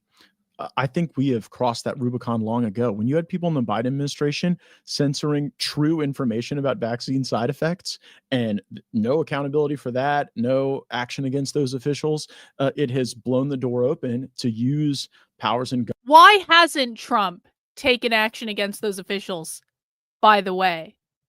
Why hasn't Trump done anything? Why hasn't Trump's DOJ taken action against those officials? Trump's DOJ has sent a lot of sternly worded letters that didn't accomplish anything. Trump's DOJ is now set up like there are multiple people working on anti-Semitism in Trump's DOJ. There's an entire fucking anti-Semitism committee in the Trump's DOJ. Pam Bondi hasn't done shit. What the fuck is the DOJ actually doing? Have they gone after anyone? No, of course not. Of course not. Why would they actually be productive in their actions? Government to try to advance the viewpoints that you find comforting and to silence the ideas that you find uncomfortable. I've never heard anybody say we should censor anti-white hate on the internet. Not one person has ever. By the way, I don't think we should censor it, or any expression of what people believe should ever be Do you censored. think censorship, like digitally, is ultimately sustainable with the fragmented digital environment? So that's the point. I'm not once entirely, again, I'm not as worked up over it as you are, because I think that we have so many different opportunities to communicate now, more so than in the 2010s, and the censorship regime is only going to backfire on these folks, and it's sad. Honestly, I wish people like Jonathan Greenblatt at the ADL and this particular rabbi would see that what they are doing is ultimately to their detriment, because more and more people are going to wonder why there is this one group that seems to have primacy in speech and discourse. You're 100% right, and you're able to control your emotions sufficient to see that, which is why I'm glad you're here. Controlling emotions really is what I'm known for. No, it is actually, because you're seeing, or at least compared to me, with no self-control at all, you're seeing the big picture, which is that this is a conversation that can only be counterproductive. They don't understand the nature of human discourse and of the internet, and you can't censor it. No, and how are you going to censor the presidential debate stage in 2028? Because let me walk through what you're going to see. You are going to see candidates on the Republican debate stage and on the Democrat debate stage that are going to say, I'm going to cut off all aid to Israel. I believe the U.S.-Israel relationship is toxic. I think it is an abusive relationship, and the United States is the abused partner, and we need to leave. And those people are automatically going to surge to a prominent position in the polling their parties. And so then how are you ultimately going to censor a viewpoint that is a rising viewpoint on the left and the right? Right. Well, among the bases of those parties, not this isn't a viewpoint percolating among the elites that maybe the U.S.-Israel relationship is some. Hang on. Another super chat from Mike. Thank you, Mike, for your generosity. I really do appreciate it. Merry Christmas, everyone. As effed up as everything seems, we are still the country everyone wants to move to. Blessings. Yeah, well, we got to prevent as much of that moving as possible. In fact, we got to kick all these people out. I'm pretty sure. Listen, man, if you don't speak English, here's my rule of thumb. If you don't speak English, you need to be deported. Unless you're like an old grandmother or something and your kids are taking care of you. We can make exceptions for the extreme elderly that they're just living with their kids and they're taking care of them, and they'd probably be put in a nursing home or something otherwise. We can make exceptions for that, but if you don't, as a general rule, if you are under the age of 60, not that 60 is extremely elderly these days, but just roll with me for a second. If you are under the age of 60 and you do not speak English, literally get the fuck out. Literally get the fuck out. Or your alternative to that, if you are here legally, is to take mandated English language classes, go into a mandated English language intensive course that you fucking pay for, not the government, and you spend several hours a week learning English until you are conversationally proficient at English and you no longer need documents written in Spanish. That's my rule of thumb. And if you're unwilling to do the intensive language class, or you are unwilling to pay for the intensive language class, and you don't want to learn English and you just want to be here like based on our goodwill, literally get the fuck out. Merry Christmas. Merry Christmas. God blesses everyone who speaks English and not Spanish. Something we have to question in its current iteration and in its current form. But this is coming to a head. And I saw the deal where, have you looked at the FARA filings where the Israeli government is paying to geofence U.S. churches so that they can propagandize evangelical Christians? I'm watching this saying, it's not going to work. People are still going to ask questions. And I still can't find any of Israel's strongest defenders who will defend that conduct. They've also, I guess, hired Brad Parscale to spoof the AI bots. I saw that and I thought at least it's like them getting grifted this time. He's pathetic. Oh, really? They've hired Brad Parscale to do the AI bots. That's extremely interesting to me for a reason that I'm not going to state publicly on the internet, but just connected a piece of information for me that is important to something that I was involved in this year that I didn't quite understand what it was, but I put some pieces together. And now I have a better idea of why something happened that I didn't understand before. Don't worry about it. If you don't know who Brad Parscale is, don't worry about it. That's just the only person this is important to is me, honestly. But yes, no, I mean, literally pathetic, but it's still so dishonorable what he's doing. But you're absolutely right. I should have a lighter heart about this kind of stuff. I guess what concerns me is these are people who are totally committed to violence. Who, I mean, for Rabbi, whatever his name is, to say we need to hold the people of Gaza accountable when they already, the Israeli and the U.S. have murdered tens of thousands of women and children, murdered them. It's like, that's not accountable. Like, what? Is there anyone who believes that Israel's campaign in Gaza has killed more terrorists than it's created? Is there a single serious person who believes that? Well, it's a crime. It's a crime, and when the more you know about it, the more shocking it is that it's happened. A first world country doing something, murdering all those. Well, I mean, I don't care if people want to move here, Mike. Again, I appreciate all the support today. You're very generous in your super chats, and I'm very grateful for it. But I don't care if people want to move here. I don't Mike. My point is, I don't want them to move here. I want them to stay the fuck where they are. And I especially don't want them here if they may want to move here, but they don't want to assimilate to here. And that's my point. And this is my show after all, so I will make my point.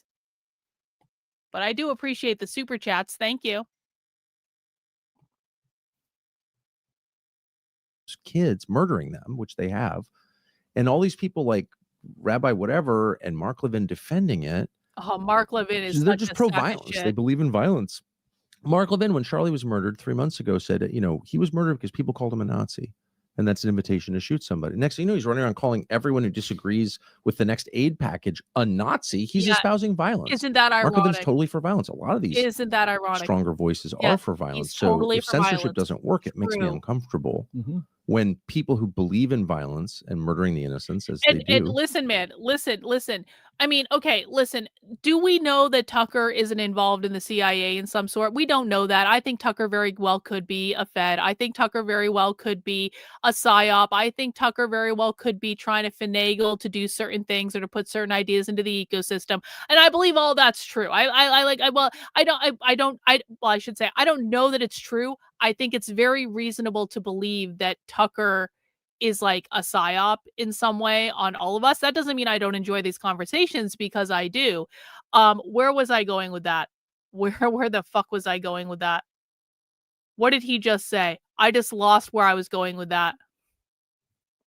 What did he just say? Aid package, a Nazi. He's espousing violence. Mark Levin's totally for violence. A lot of these Yeah. Okay, here's what I was gonna say. So Tucker's talking about how Mark Levin is totally for violence, how like all these Zionists are completely for violence. They have no problem calling people a Nazi if they disagree with them, even if they're not, blah, blah, blah. Here's the thing. Would anyone be surprised at this point with how pissed off they are at Tucker Carlson? Would anyone be surprised if someone tried to kill him? One in the chat if you would not be surprised if they tried to kill Tucker Carlson. Two in the chat if it would come out of left field and you're like, no, Karlyn, they would never do that. That would never happen. One in the chat if you would not be surprised at all that if they tried to kill him. Two in the chat if you're like, no, they are good and decent people and they would never try to assassinate someone. Yeah, it's a lot of ones. And again, like, I'm not entirely unconvinced that Tucker's not like in on it in some respect. I don't really know what to think about him, to be honest. But it would not surprise me at all if I woke up one day and found out that Tucker Carlson is dead. It would not surprise me at all. It would make me very sad if that happens, and that would be a tragedy, but it would not surprise me at all. Yeah, and if he has something like a heart attack, I don't believe it was. I don't believe it was. I don't, or like a car accident. No, I don't believe it. Stronger voices are for violence. So if censorship doesn't work, it makes me uncomfortable when people who believe in violence and murdering the innocents, as they do, if they can't achieve their goals by peaceful means, like what's the next step? Violence. I think that they come from a viewpoint of like every 400 years, people round up the Jews and kill them on the planet Earth. And they think that their struggle is existential. And if they do not become violent in certain places and certain iterations, that they become the victim of it. And I get that. And actually one thing that I grieve over, because I hear about it all the time from friends of mine, is that people are panicked. And then you have a shooting, this massacre in Australia is like the worst thing I've ever. I couldn't even watch the video. It was so horrible. And it's like that adds to people's sense that there's something like that is going to happen here. And I totally sympathize with that, all of that. But violence is not the answer. That's the point. Yeah. It's why you can't defend the murder of kids in Gaza. You can't call for your enemies to be killed like Mark Levin in effect does. You don't do that, right? Yeah, and it probably is, the next chapter of all of this is that more of that type of violence is visited here in the United States, and we're against that. That, by the way, that's why the speech and the dialogue. No, I don't believe Nick is. Again, thank you for the money, Mike. I really do appreciate it. I don't know about Tucker. I'm staying neutral on the Tucker question. Is he controlled opposition? Is he not controlled opposition? Is he a Fed? Is he not a Fed? Is he connected? Is he not connected? I'm staying neutral. I don't know. I have no idea. I don't know. I think there's certainly reasons to be suspicious of Tucker. To say that Nick Fuentes is controlled opposition is fucking retarded, though. Again, I say that. Thank you for the money. If you're trying to make the point that you think Nick Fuentes is controlled opposition, bro. No, that's not true. We need to hinge into reality. No, like unhinged because you got your feelings hurt conspiracies. And the discourse is so important, which is what Charlie Kirk understood. I know. And said so all the time. And I mean, when you and I know what few others do, and that is the operational competence of Charlie Kirk in doing everything he could to support the Trump administration to make the best possible decisions on the information that existed. And Charlie told me something once about President Trump and Twitter. And he said, man, how many times back in 2016, 2017, did we have someone come up to us and say, we love Trump, but can we get him off Twitter? Can we just get him to stop I want Trump back on tweeting every Twitter. impulse? And by the way, I always loved the posts, still do. But so many people were focused on the information flow from Trump out into the Twitter sphere. Wait. Thoughts on Jackson Hinkle? No, just don't do it. Don't go down. No, Jackson Hinkle pretends to be a communist. He's not a real communist. He's just this weird fucking clout chasing grifter. I wouldn't have anything to do with him. When what we, I think, discounted was when Trump was scrolling Twitter regularly, he was getting bi-directional feedback that does not exist right now. That avenue is not open the way it was in those years. And I think it was really special and awesome about Trump that he was able to understand the zeitgeist and what the temperature and mood of the country was. And I would love to see Trump back on Twitter, posting regularly and seeing the feedback from users. Mm-hmm. I think it's a really smart point and true. We did an interview with Oh a woman my called God. Casey Meep. Another Not one. stump, great health, your body, the food, hurting those of you second, if you powerful link of. What role does Twitter X play in the discourse of the nation? It's the global newswire. It's Thanks for the super chat, Mike. No, you were talking about who would be assassinated next. Tucker, CIA, he's protected. Again, I'm not commenting on the Tucker issue at all. I mean, Nick has already obviously had an assassination attempt on his life one time. It wouldn't surprise me if they tried to kill Nick either. But I'm staying neutral on the Tucker thing.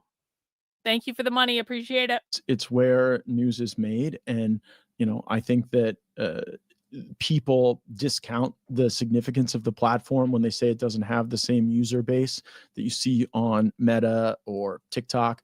But the reality is the news that is made on X, Twitter, really pollinates to those other platforms extensively and I think drives all the action. So Twitter is real life, is what you're saying? I think that it is. No. Yeah. Could you understand what's happening in the country without reading it? I don't think so, because you would be limited in the inputs to your system, right? What are your you host a show, but even long before you hosted the show, you're in the middle of the national conversation. You were the subject of the national conversation for a while. Where do you get your information? How do you know what reality is? I try to read a lot. I try to watch cable news as little as possible, even though I'm a host of a cable show on One America News. I think we've lost an appreciation for like the 10,000 word piece in society today. For sure. I miss the long investigative reporting pieces we used to get at places like the National Pulse and places like Revolver News. Yeah. And more the attention span of the country is limited, and so you've got to be able to convey messages sharply, crisply, so that they're absorbed and people can act on the information. Do you read Twitter a lot? I do. Yeah. I'm on Twitter a good bit. Citizen Free Press is one of my daily check-ins for the news as well. And also more and more, since I've left government life, seeing how the movement of money impacts policy decisions. Totally agree. I was so into like what was on the next committee agenda, what the next witness would be in the chair. And oftentimes it's the way money moves in global marketplaces influencing events. And I also think this is informative on our discussion on the Middle East, because for most of your and my life, the principal capital markets that mattered in the world were New York and London. Of course. And I think a lot of people were really comfortable with that. And then as capital has really flown out of these Gulf monarchies, out of the Middle East, you're seeing places like Doha, Abu Dhabi, Dubai, Muscat, Oman, Riyadh emerge as these very significant capital marketplaces. And I think Netanyahu is trying to wash that region in blood and chaos and war migrants so that there is a return to New York and London being the principal capital markets. Yeah, I mean, I saw an Israeli cabinet minister the other day was talking about the Saudis and, go back to whatever, your camels and sleeping with your cousin or whatever, eating lamb in a tent. And it was dismissive, of course. I'm not even taking sides in it, but it was more than dismissive. It was like idiotic. It's like, have you been there recently? There are not a lot of camels in downtown Riyadh, which has like 8 million people in it. It's like the most modern city this side of China. I think people don't fully understand how quickly that region has changed. Yeah. And, that change is frightening to people who are losing power. I get it. And I think a lot of those people are the constituency that Netanyahu is serving as he is trying to advance an agenda that will create more war and create more violence. And like, nobody's going to want to do business deals in Doha or Abu Dhabi or Dubai if there are 30 million Iranians that are on the move because they're war migrants. No, that's really, really smart. So I want to get to something. So you sponsored this bill in the Congress in 2024 last year that would have pulled the United States finally out of Syria. And of course it didn't pass. Did it even get to a vote? Yeah, I was able to force a vote on it under our rules. Yeah. I mean, it lost by a margin of 2-1. I didn't even have a majority At least. Oh, of course. But the fact that you did that, which by the way, for people who aren't from Washington, that's like a radical act. That's like Tea Party level, it's like throwing the tea in Boston Harbor. That's like no one would do that. Poor Tulsi Gabbard once said, like, why do we have to be in Syria?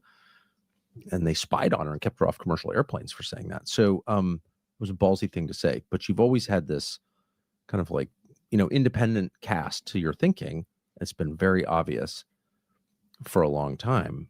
Several years ago, your life got completely blown up. It sounded like you were going to jail. People started calling you a child molester. You're a child molester.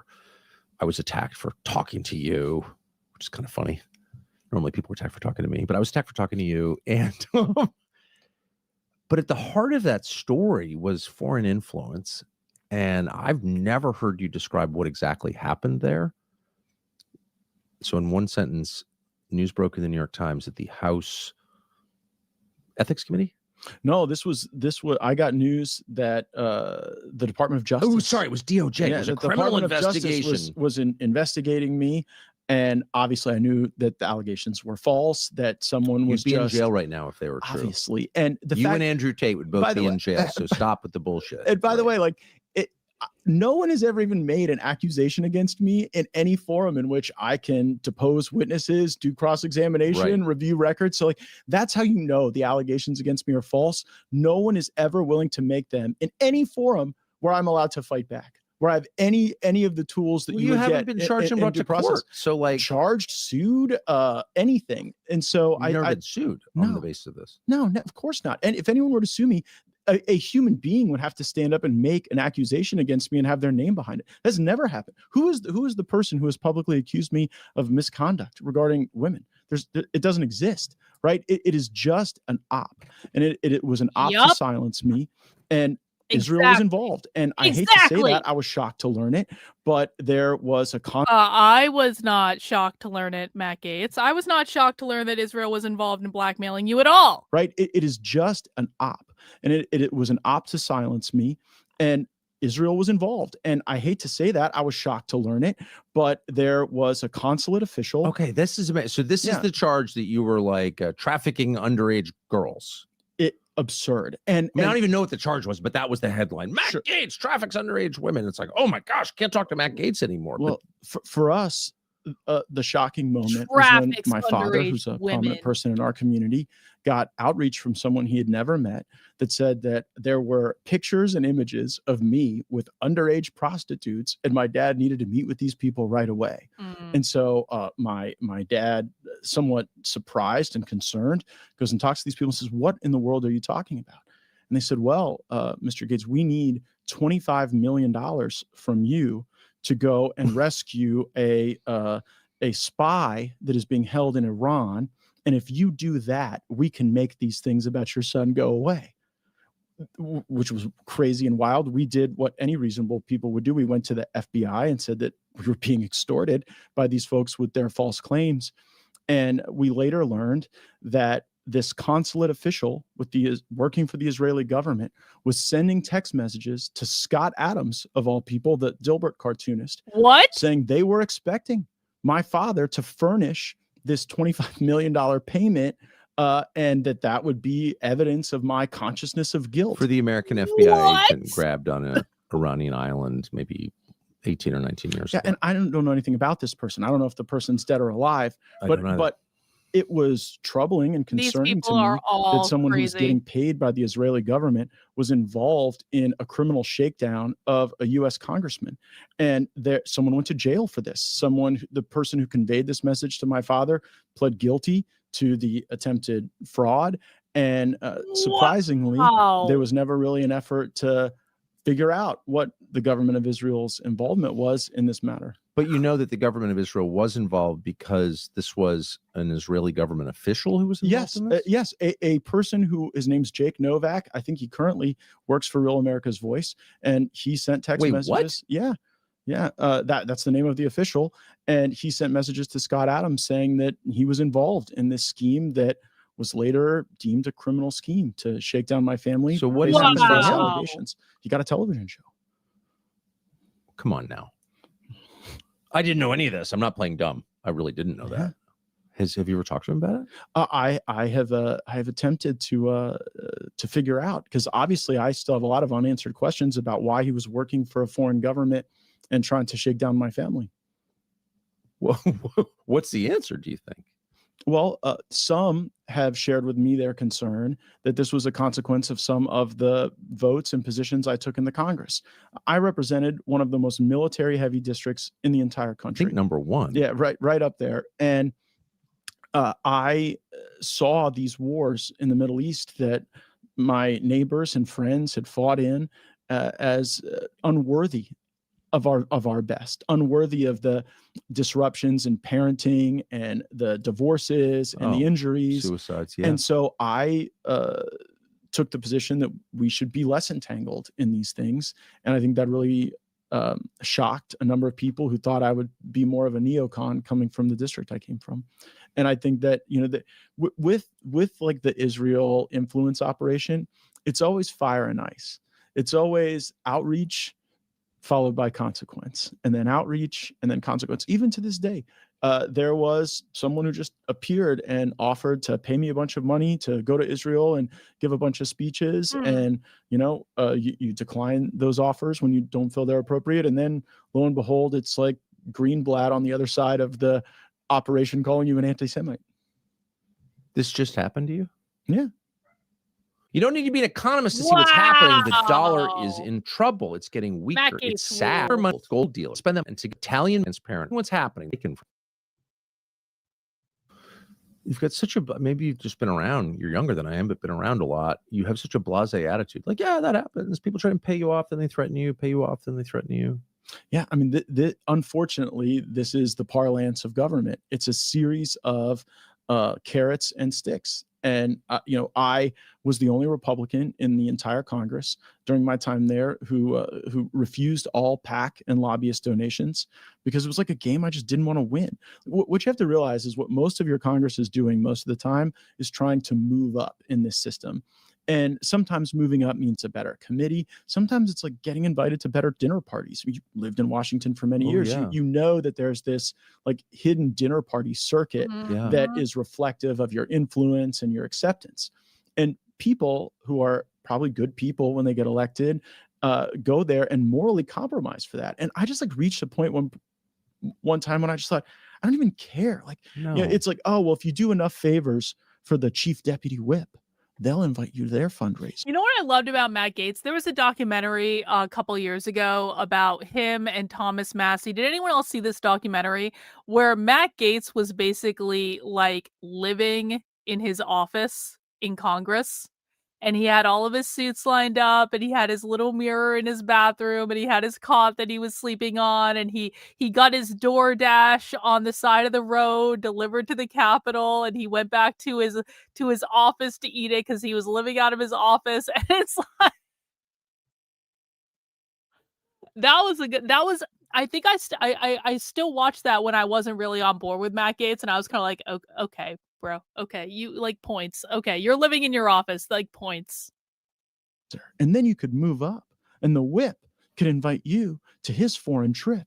And if you say the right things on the foreign trip and kiss the ring, well, then maybe like the majority leader will want you on a task force. And at the end of the day, I thought, I'm not here to do any of this stuff. And I don't really care about any of it. Those are prizes not worth winning, too. Yeah, it's sort of like the homecoming court. Like nobody really cares except the people doing it. The problem is in Congress, the people who are not the brightest and not the, you know, I think most service oriented often prevail in that system. It's also a low bar, so just pathetic. But and it's even more pathetic when really smart, accomplished people do it. Like that's always what amazed me. If you're like, I'm just country lawyer from North Florida, been in the legislature, got elected to Congress. I'd never done anything in my life that rendered me a war hero or some tycoon of industry. But those people do get elected at times, and then to just go watch them debase themselves. And they become actors, and the scripts are written by the lobby corps and produced and directed by the leadership. You never took APAC money? I did not. I refused those funds. How did that go for you? I just, you know. Well, I guess you ultimately got blackmailed. I didn't become attorney general. No, but I forgot. But that wasn't precisely about APAC for me. True, Mike. True. I even had groups like the NRA or Right to Life that I was largely aligned with say, well, will you take our PAC money? And the whole thing seemed untoward. Like, how do you take money from people who have a specific interest, at times hundreds of thousands of millions of dollars, and then go stand at the fish house in Pensacola, Florida, and tell people you're not influenced? Yeah, that documentary was I couldn't perform the act anymore. Thank you. Now, there are other throughout my time in Congress, there are other kind of accommodations you have to make. Like, I had to be there, willing, able. Anytime your bookers or anybody else's bookers would call and say, come be on television, because my theory was, if I wasn't going to have the resources to buy ads, just go be on TV a lot. And makes sense, that comes with its own compromise to your life and your overall operation. Right. Well, life is a series of traps, right? And sometimes you don't know you're falling into them. Yeah. It seems like a good trade, but it never is. So, but just to go back to what happened to you. So, this guy or a series of people approached your dad and said, we have documentary evidence that your son, like photos slept with underage girls. Will you give us $25 million to go find the FBI agent Bob Levinson, right? Also working for CIA, who was grabbed on this island in Iran, still in custody, dead or alive. Your dad says no, contacts you, you call the FBI, the person who reached out gets convicted of that, goes to jail for it. But this other guy is never punished for it, the one who's working for the Israeli government. And then the story winds up in the New York Times. How does it wind up in the New York Times? Well, I think that Bill Barr told them. And Bill Barr was a very well-known source for the New York Times. Bill Barr was the attorney general. And he hated me. And Why did he hate you? We were in a big dispute about his unwillingness to enforce some of the election integrity laws. There was a case in Florida where a Democrat supervisor of elections brought to the U.S. attorney a clear instance of fraud where a Soros-aligned organization was fraudulently creating voter registrations so that they could request absentee ballots that were ghost votes. And the U.S. attorney asked for resources to pursue that investigation, and Bill Barr refused and said, I refuse to investigate any of this stuff because it will decrease confidence in the elections. This was before the 2020 election. And so I was constantly pestering President Trump and members of his administration that Bill Barr had to be dealt with on this. You can't just say that you're not going to investigate something because the investigation itself will impact people's confidence. And so he and I were in that big struggle, and I believe he was angry with me and wanted to leak things that would hurt me. This is the guy who covered up the murder of an American citizen in federal detention in New York City.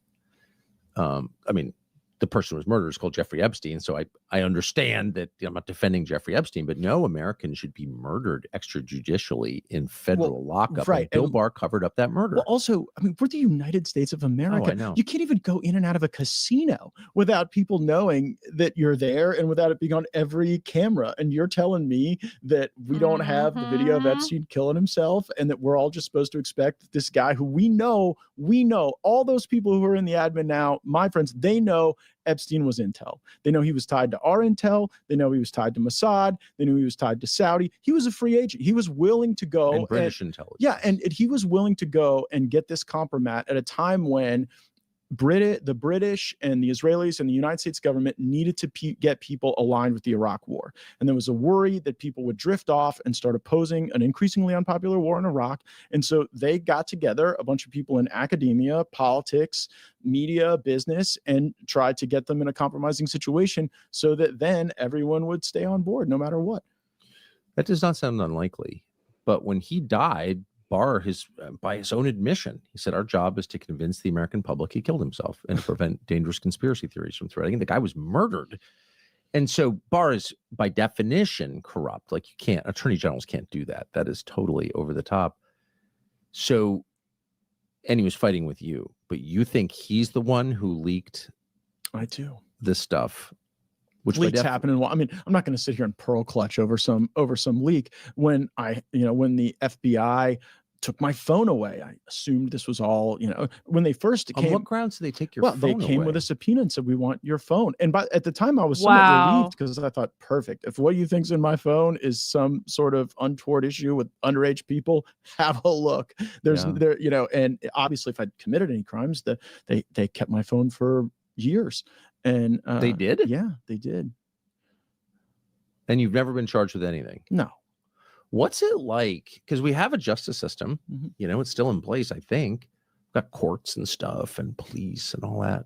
But what's it like to be accused of a real crime, child sex trafficking, and then sort of wait for all these years to get indicted for it, have someone prove it, and that never happens? Well, I mean, I know who I am. The people around me know who I am. I would, during these investigations, repeatedly run back to my district. And despite Kevin McCarthy spending millions of dollars to try to defeat me, I was always overwhelmingly reelected. And so I took comfort in knowing. You got reelected in the middle of this. Yeah, despite, a lot of folks not wanting me to return to Washington.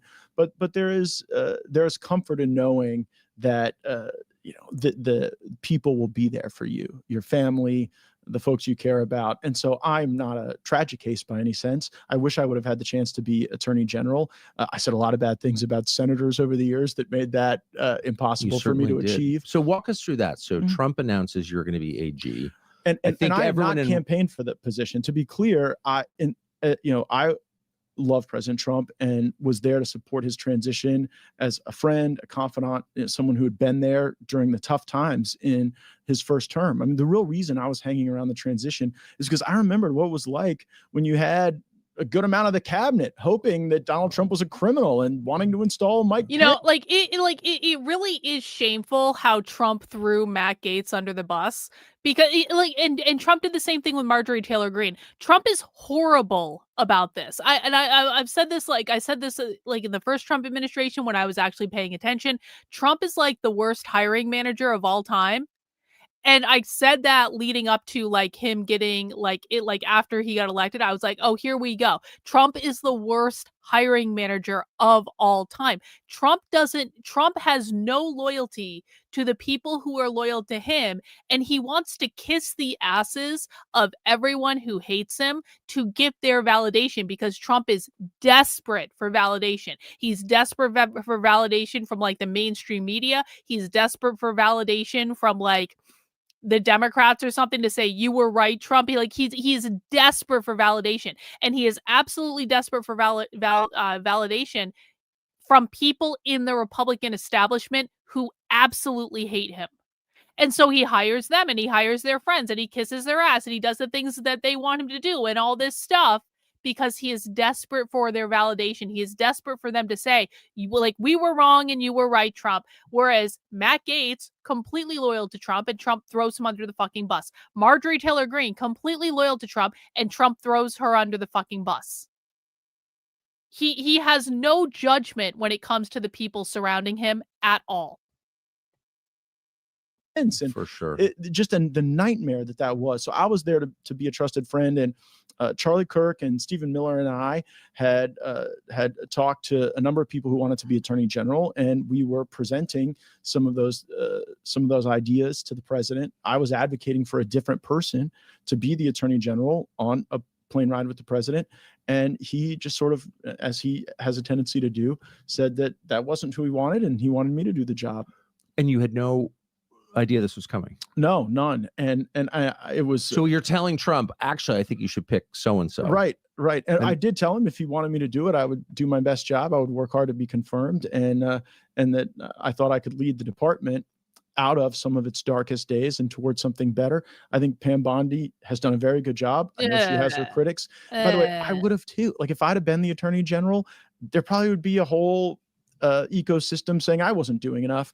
But I actually think Pam Bondi's done a good job, and I'm here to be her supporter and advocate. Clearly, you are here to be her supporter and advocate. I disagree, but whatever. I think. But like, let's get into that, Tucker. Like, wait, but hold on. Okay, sure. I'm not here to attack Pam Bondi, who I know well, and I have always liked Pam Bondi. But you were willing as a sitting member of the Congress and the House to like go after your own party when you thought that they were wrong. Yeah, and I think Trump also believed that someone who had been unfairly accused of something and who had endured the grind of that would care about justice. Yeah, would be really interested in fixing it. I mean, I think that's why President Trump asked me to do the job, is because he saw that I could empathize with those who had been treated unfairly and that I would approach the position with a true sense of justice. I love that. No, I share that view. And I do think the only quality that matters in a leader is strength, not so he can oppress people. Weak people oppress others. Strong people have no need to oppress others or rule over others. They can serve others because they're not compensating for the void within them. And I think you would have been, the best person I can think of, because you've been through it. You didn't collapse. You married a great girl right in the middle of it. You got reelected. Like, your life shows that you were not destroyed by what happened to you. So you are strong by definition. That's what we need. And all of America's problems are downstream from weak men. Obviously, that's why the women are crazy, because the men are weak. So let's find a strong one to lead a critical agency. That's my primitive view of it, but I think I'm right. What happened? Why did you not get that gig?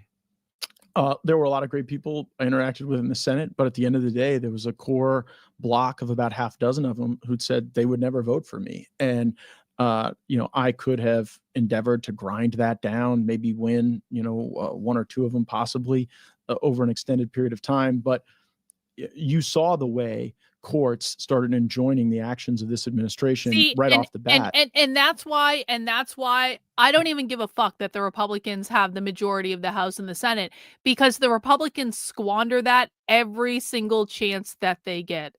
And it's all about, we like you, we don't like you, you're in the cool kids club, you're not in, you can't sit with us at the lunch table. It is middle school politics in the Republican Party, and there are so many people who will just not remove their heads from their asses and do what needs to be done. And this is why the Republican Party will always and forever lose. And so I don't give a flying fuck if they win the midterms or not. 1 in the chat if you care if the Republicans win the midterms. 2 in the chat if you really don't give a fuck. And listen, you don't have to agree with me. If you care that the Republicans win the midterms, that's your business. You're allowed to have your own opinions.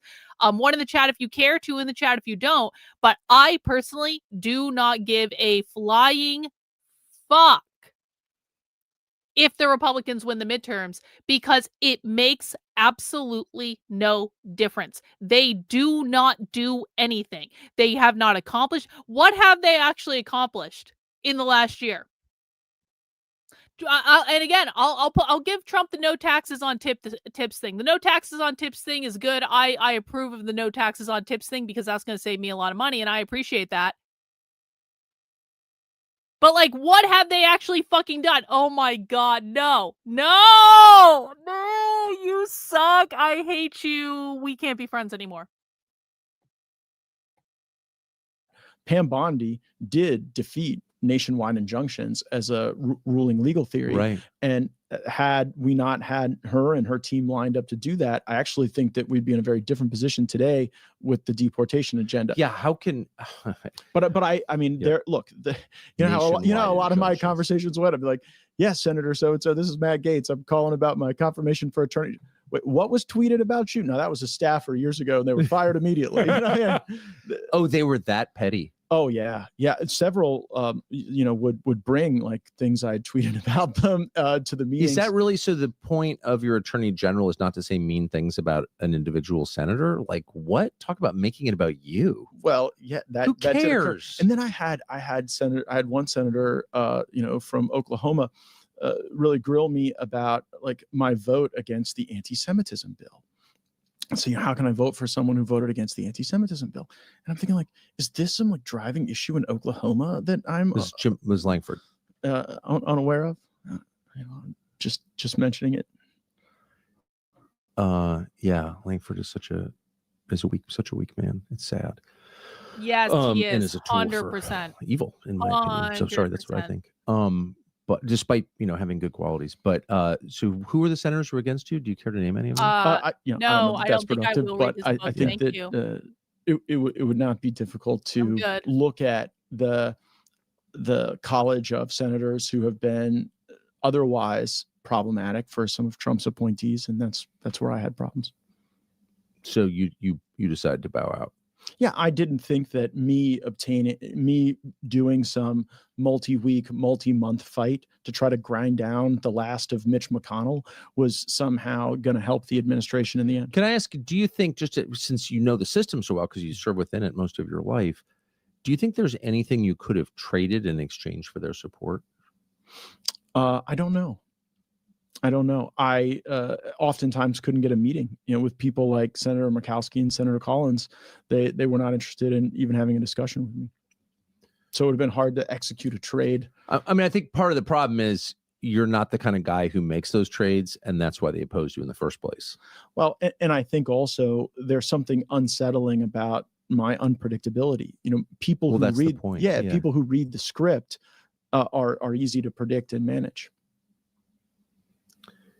So you wind up with a government and business. You wind up with a whole society run by weak people.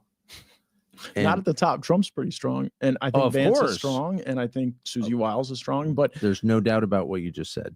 But no, I mean beneath the very, you're talking about the pinnacle of the pyramid. I mean, like all the way down. They're just everyone's so weak, and that's where evil thrives, is in weakness and risk aversion. And same thing. Risk aversion is fundamentally anti-American. We are a nation of risk takers at our best moments. That's who we are. But in government, it's often, how do I avoid any attention or ire? I do think that, probably the riskiest thing we've seen is what Obama got everybody together to do on December 9th of 2016 when he ordered the Russia hoax. I think that is really the original sin of a lot of this that has happened. And, I certainly would have brought a RICO charge against the people who were involved in that decision-making process and participating in the various predicate criminal acts. I wouldn't be surprised if that's precisely what Pam Bondi does. When the Biden FBI raided Trump's house, they engaged in a predicate criminal act to try to get information back that was exculpatory as to Trump. From my standpoint, that would properly venue a RICO charge against the major players in the deep state in the Southern District of Florida, rather than in Washington, D.C., where they have an administrative and judicial advantage. So the Russia hoax was predicated on something that I'm pretty sure was a lie, which is that the Russian government stole a tranche of emails from the DNC earlier that year. Do you think? But it got reinvigorated after. Of course it did. All of that got dispensed with. Then Trump won, which people weren't expecting. And Obama on December 9th calls in Clapper, Brennan, Comey, and says, you guys have got to go out and reignite this Russia thing. And in that effort, you see all of this offense against George Papadopoulos. You see the activation of foreign intelligence networks to try to create some predicate for spying on the Trump campaign. Oh. And where does that leave us? I think in almost a post-coup country. Well, we're literally at war with Russia today as a result of this hysteria, which was all the kind of predicate for that war. And it's just there was a real cost. Discussion in the 90s going on about extending NATO membership to Russia, which is what we should have done. What do you mean? Putin, in his first meeting with George W. Bush, was like right at the beginning of 2001, said, I want to join NATO. Imagine where we would be right now if the United States and Russia had created peace and a security infrastructure around Europe. I think appropriately positioned NATO as an alliance against the excesses of Sino expansion. It would be a safer world. It would be a more prosperous world. All the way to Asia, because Russia extends into Asia. And so you would have a Western bloc, not identical countries. Russia's got a different system, different culture, different language, different history. But so many aligned interests with NATO when it comes to countering extremism, having strong borders, all of the things that trade. right? Trade. One of the most mineral dense countries in the world, right? It's basically a West. Hey, I got a super chat from I am Suzanne. Republicans do nothing because they are always running for re-election. So true, Suzanne. They have a skewed sense of time. They think time is running out, so they get panicky and stupid. I don't know that they actually think time is running out. I don't think Republicans act like they think time is running out. I think that Republicans act like they think that I think Republicans act like they don't actually believe any of their rhetoric. If you want to know what people really believe, don't listen to what they say, look at their behaviors. Do Republicans act? Do they behave like they think that time is running out? Because I think they behave like people who don't actually believe that time is running out. I think they act like people who don't actually believe that this is the most important election of our lifetime or whatever they're saying now. I don't know. But I do appreciate the support, Suzanne. Merry Christmas to you. Appreciate you. Western country produced Dostoevsky. Don't tell me otherwise. Anyway, yeah, I couldn't agree more. But I just want to get to something I've never gotten past, which is the question of whether the Russian government stole those emails from the DNC during the Democratic primary, and then this DNC staffer called Seth Rich is murdered in Washington, D.C. in a robbery in which his wallet is not taken. And a number of conservative people who call themselves conservatives went on TV and said, I think Seth Rich was murdered because he knew too much. And then those people were either sued or threatened with lawsuits from Seth Rich's family. So everybody shut up about it. And then Julian Assange is asked repeatedly, who runs WikiLeaks at the time before they sent him to prison for talking like this, did the Russians send you that information? And he goes, no. Did Seth Rich? And he says, we're not going to talk about that. So the heavy implication is that Seth, and I don't know the answer, despite knowing Julian Assange, but the heavy implication was that Seth Rich sent this information because he was offended by how the DNC was taking Bernie Sanders out, was basically all behind Hillary Clinton. It was a rigged election, and they were crushing Bernie Sanders, and he was offended, so he leaked these emails, and they killed him for it. And no one was allowed to talk about that. Now, I don't know if that's what happened, but I knew someone at a very high level of the DNC who thought that's what happened. And no one's ever talked about it again. We in Congress had people that were doing various roles within the DC Police Department come and say, we want to be whistleblowers and we want to talk about the way in which this investigation was truncated. And we didn't get to really do the... No, the FBI took over. Yeah, do the shoe leather work. But there's a way that the FBI can involve themselves in these investigations that doesn't strip the agency completely away from their partners to also participate. Right. And so these whistleblowers were concerned about that. And then ultimately they weren't really given much of a platform and disappeared. Well, we never saw Seth Rich's laptop and that story just ended. And I'm not alleging but isn't the tell in that how it kept shifting? Like first it was the emails, and then it was Vladimir Putin had taken over Facebook with $120,000, and then it was actually like George Papadopoulos in a London bar. Then it was Don Jr. at Trump Tower. It was an effort to obscure the lack of quality in any of these theories by just having a sufficient quantity of them. Well, that's called flooding the zone, and that's what happened. I'm watching that happen right now.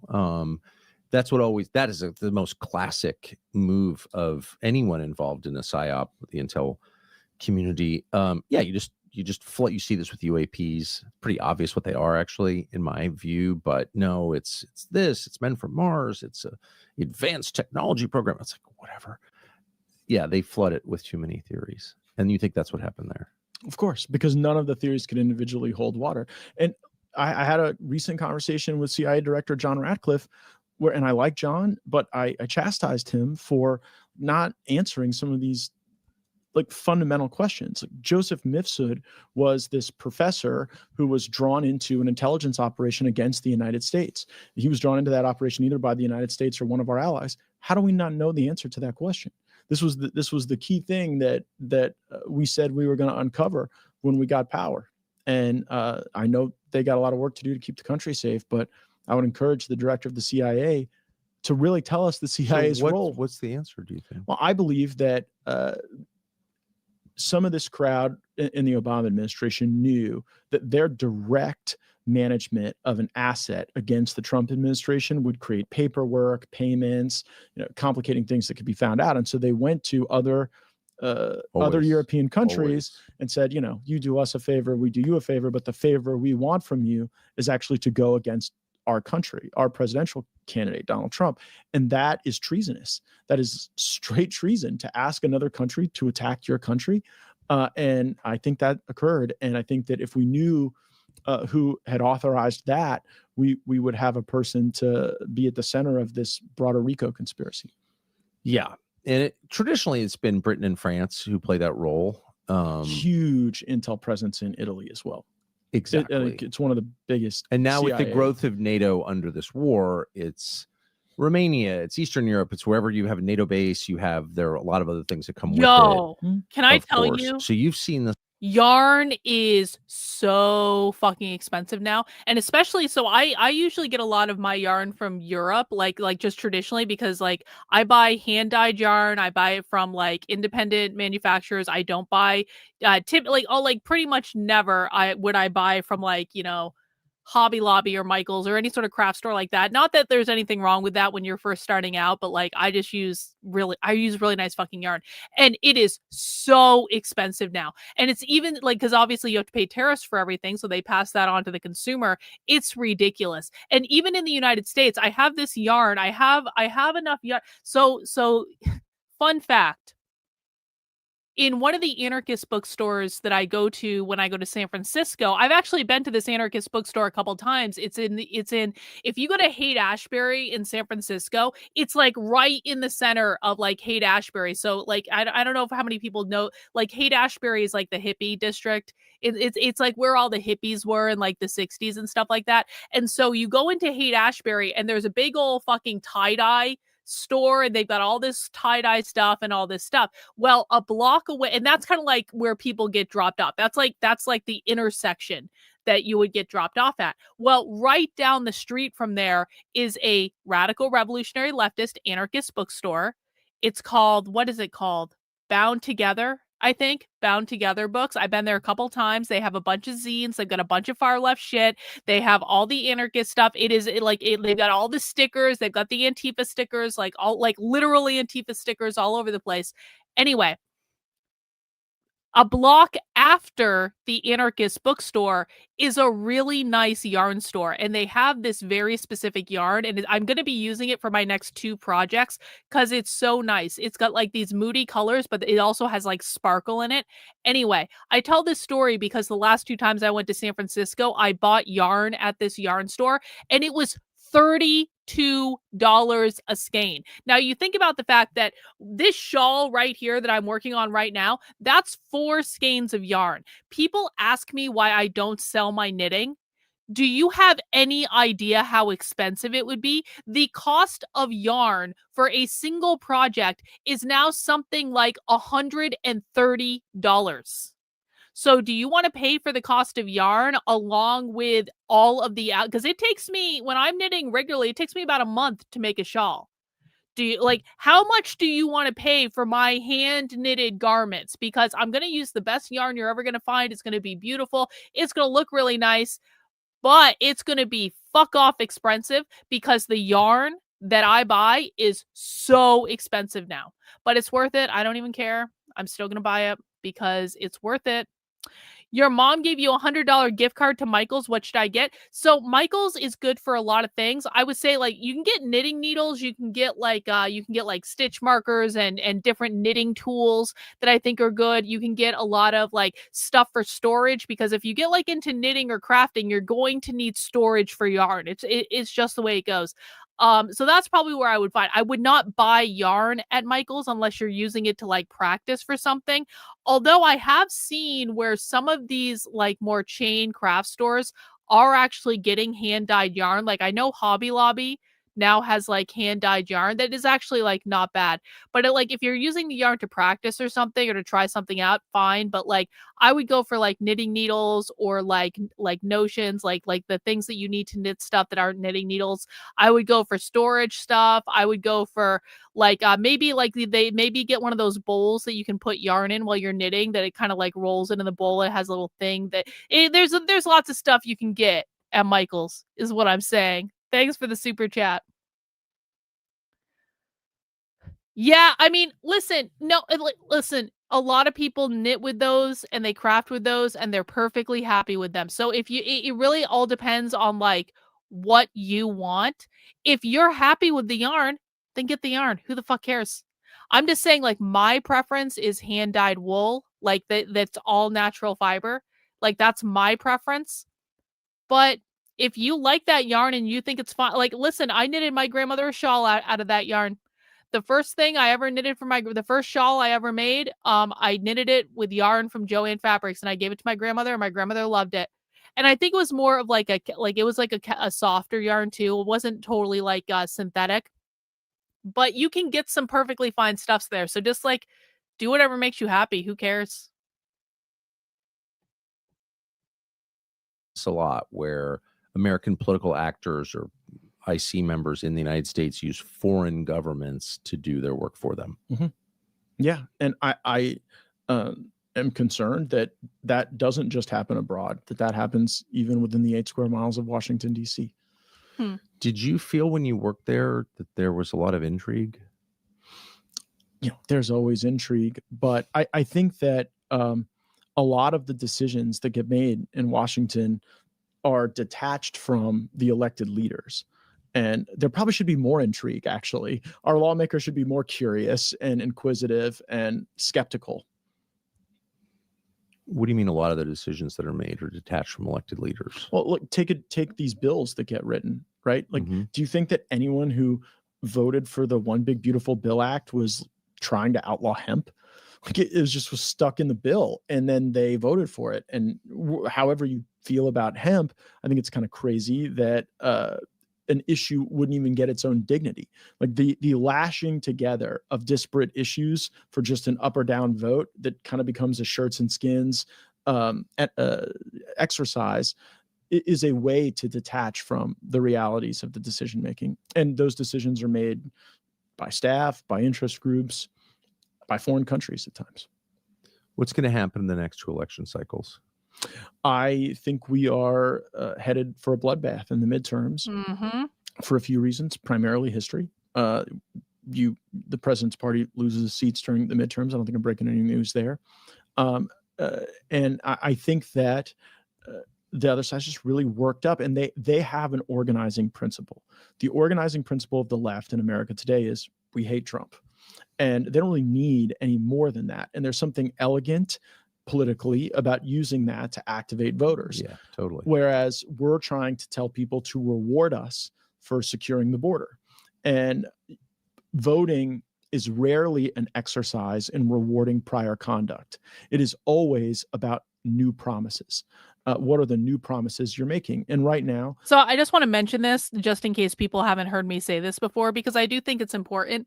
On Instagram, I've been getting served all of these like Democrat and liberal and progressive videos where they're doing like their anti-ICE thing, or they're talking about how much they hate Trump. And because I keep stopping and watching those videos when they get served to me to see what the left is saying, I keep getting more and more of those videos. It is shocking. And I'm only looking at Instagram because like I only see this stuff on Instagram. I don't really use TikTok, so I don't know what's going on there. I barely even use Twitter anymore. Instagram is really like as a personal thing. Instagram is kind of the thing I'm primarily using because I get to look at things that make me happy, like clothes and shoes and purses and stuff like that, and learn how to make keto food and see videos of octopus and crabs and other animals like that are like not necessarily traditional. Anyway, like it's my happy place. All right. So I've been starting to get all these fucking Democrat and progressive and liberal videos in my Instagram, and it is shocking to me how many shares and likes and comments these videos have, because they're just, I mean, well, they're clickbait, but they're just like, they're propaganda videos. And I'm able to now see inside this is not the far left. This is like the Democrats and the liberals and the progressives. These people are completely fucking unhinged from reality. Am I scared of them in the same way that I'm scared of the actual socialists and communists? No, not in any way. But it is shocking to me how much interaction these videos are getting and how much traction they're getting and how many of them there are. I say this because although I don't agree with Matt Gaetz that the left's primary organizing principle is hating Trump, it is extremely true of like their election strategy, where they are distributing. I mean, I think that the right has completely underestimated how much anti-ICE propaganda the left is distributing. It is massive. It is beyond, I think, what anyone understands. And you have to remember that on social media, we are kept in our information bubbles, where like I'm not usually in a Democrat, liberal, progressive information bubble, but a lot of people are. And when you're in that bubble, they don't see outside of it. Like, they're not going to watch the Tucker Carlson, Matt Gaetz interview. They're barely even going to know this happened. It's certainly not going to be anything they're going to interact with intellectually. They're not going to watch anything on Fox News. They're not going to listen to dissident right-wingers, like, talk about, race and the Jews and all that stuff. They're never going to, they are barely even aware that that stuff is happening because they are in their own information bubble. And it is terrifying how much traction those particular videos have to me. So the Republicans are going to get slaughtered in November. They are going to get slaughtered. And everyone knows it. And unless something major happens, which of course it always could, who knows? But I think the Democrats are going to win. And the funny thing is, I think the Democratic Party as an organization is completely incompetent. Like, the Democrats are not going to win because of the Democratic Party specifically, because the Democratic Party specifically is like a non-factor. It's all of the other groups operating in that ecosystem that are basically funding the production of like all of these videos and all of these different influencers and making sure they're getting served on social media. It's just like, it's insane. That is why they're going to win, because the left wins the propaganda war. The right thinks they win the propaganda war, but the right only sees the propaganda on the right. They don't see outside of their bubble either. But whatever, I'm just going to laugh at the whole thing, and it's not going to change anything I do either way. Obviously, I don't think the Democrats, or excuse me, the Republicans. See, I confuse the Republicans and the Democrats. That's how bad it's gotten. I obviously don't think the Republicans are going to do anything anyway. So fuck it, whatever, let them fight. A lot of people have economic anxiety around the cost of living. I think the Democrats, again, have an elegant presentation to make, which is, we're going to take the things that cost you a lot of money and have the government provide those to you. And then those things won't cost you a lot of money. And we try to make an argument about economic theory that doesn't always land with the same poignance. So midterms in a year, very tough. Yeah, I think Hakeem Jeffries becomes the speaker.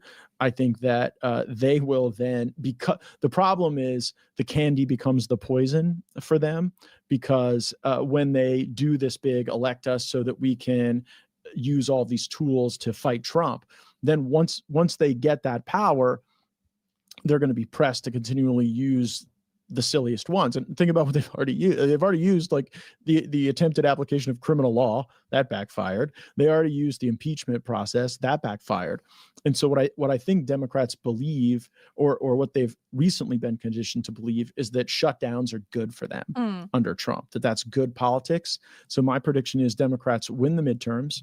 They execute a series of ransom-like shutdowns on Trump. The country gets weary of that and probably elects J.D. Vance president in 2028. What's the field look like in 2028? On our side? I mean, I'm just assuming that there will be, Ted Cruz is running, I guess. Against you, apparently, which Yeah, is but like, I'm not in a I know. race. I've never seen that. It's odd to have someone running for president against that the organizing principle of their campaign is to attack someone else who is not running for president. It's a novel Or ever theory will. for Ted, but Ted. What is that to you? Ted and Ron DeSantis both want to be president really bad, but they suffer from a likability problem, and they're not really having a good time. I can tell. And when you run for president, Ted looks miserable. when you run for president, there's an element of it where the people have to feel like they're a part of something course. fun, and Yeah, and that's something totally. Trump understood. That's something Charlie Kirk understood, and for Ron and Ted, it is the campaign is sort of something they have to do in order to get the power that they seek. So what is that intent? I mean, I could see, Ron DeSantis has been really successful in a lot of ways. I would in vote for him Florida. again for governor. If he could run again for governor of Florida, I would vote for him too. again. I would too, despite the fact he signed a hate speech law in Israel, which is like so offensive to me as an American. Not because I'm against Israel, but we don't have hate speech laws in the United States, and when we do, we don't sign them in foreign countries. So whatever. But you'd still vote for him again. I would. For governor of Florida. Yeah. Oh, without thinking about it, for sure. I think he's been a great governor. You could quibble about it, but generally, no, he's been great. I totally agree. But Ted Cruz is not going to be president. No, obviously, nobody thinks that. I'm sure Mrs. Cruz doesn't think that. She probably wants to get out of the house. Who knows what's going on? But why doesn't Ted, who's famously, obviously the smartest person in America, why can't he see that? Well, I think that, as we were discussing earlier, running for president is an itch that doesn't go away with one scratch. that's I right. think that he believed he should have defeated Trump in the 2016 election, and he's toiling in the Senate until he gets a next bite at the apple. I think on the other side, I would have believed before Kamala Harris that the Democrats had nominated their last straight white guy. I would think so. Yeah, too. they're just not. I mean, it is it is a movement that stands against straightness and white people. Is Gavin straight?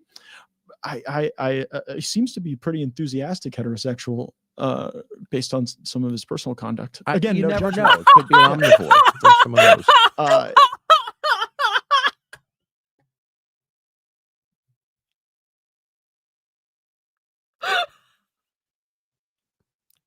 Fucking Mac. Gavin Newsom seems to be somewhat of an enthusiastic heterosexual based on some of his personal conduct.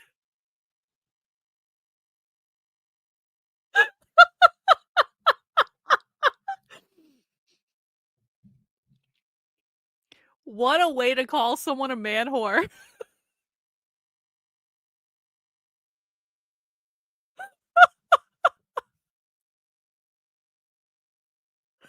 You can tell Matt Gaetz is a lawyer, though. Let's listen to that again. He seems to be pretty enthusiastic heterosexual, based on some of his personal conduct. Again, you no never judgment. know. It could be an omnivore. There's some of those.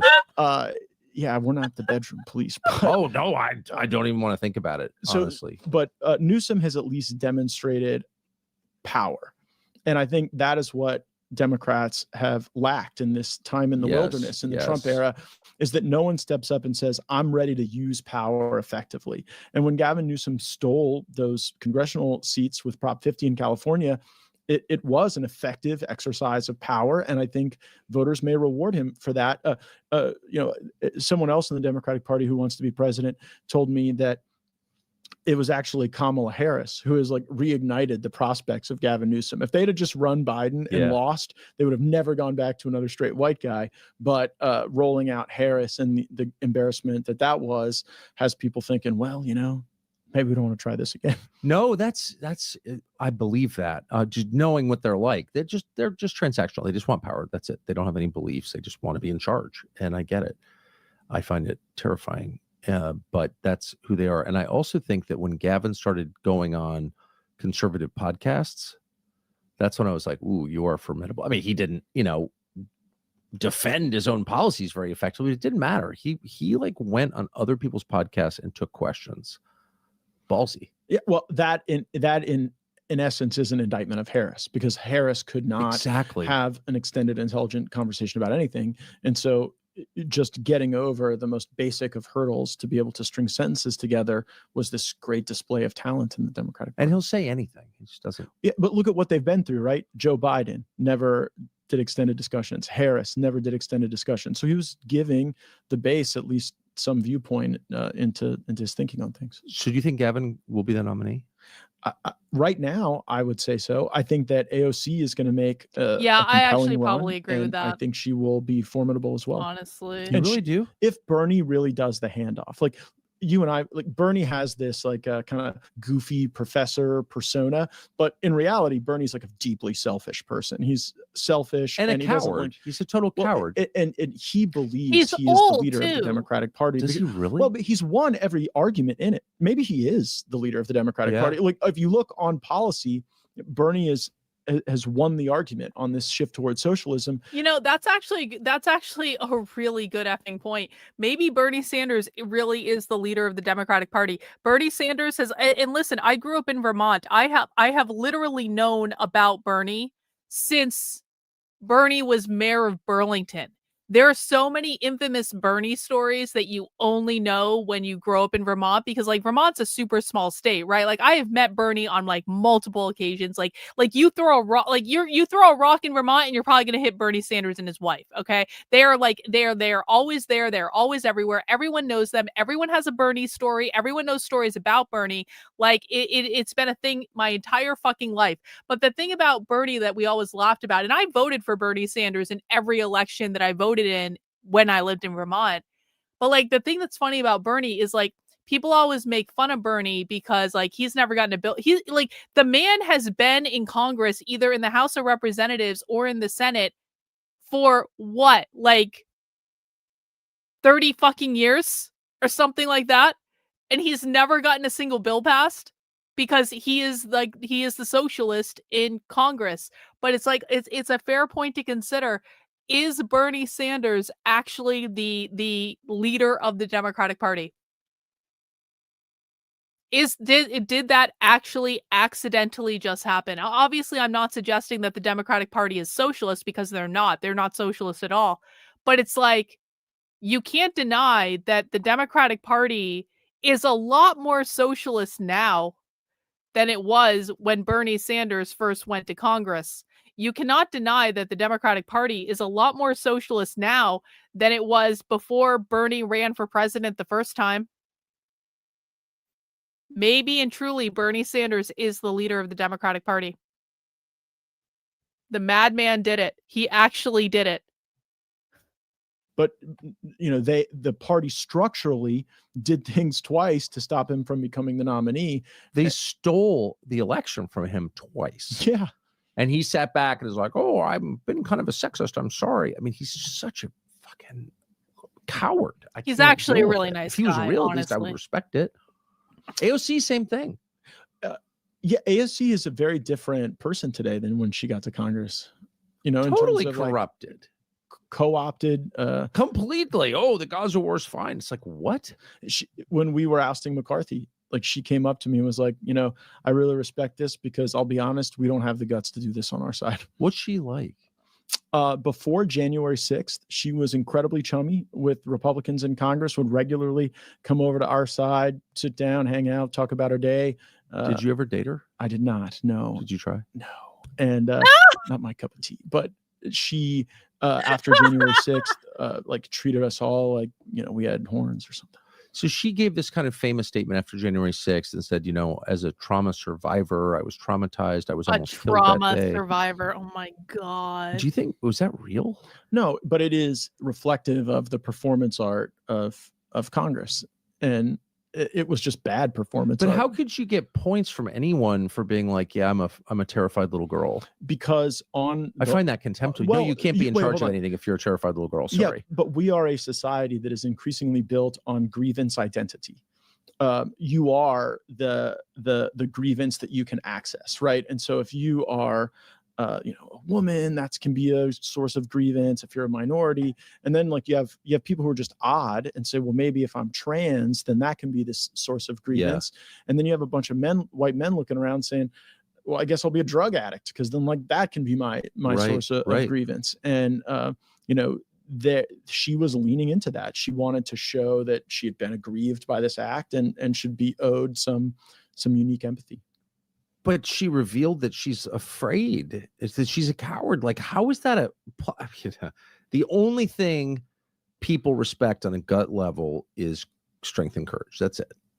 So I don't get, like, what's the and sincerity. I mean, strength, courage, and sincerity. Well, sincerity and grows from strength and courage.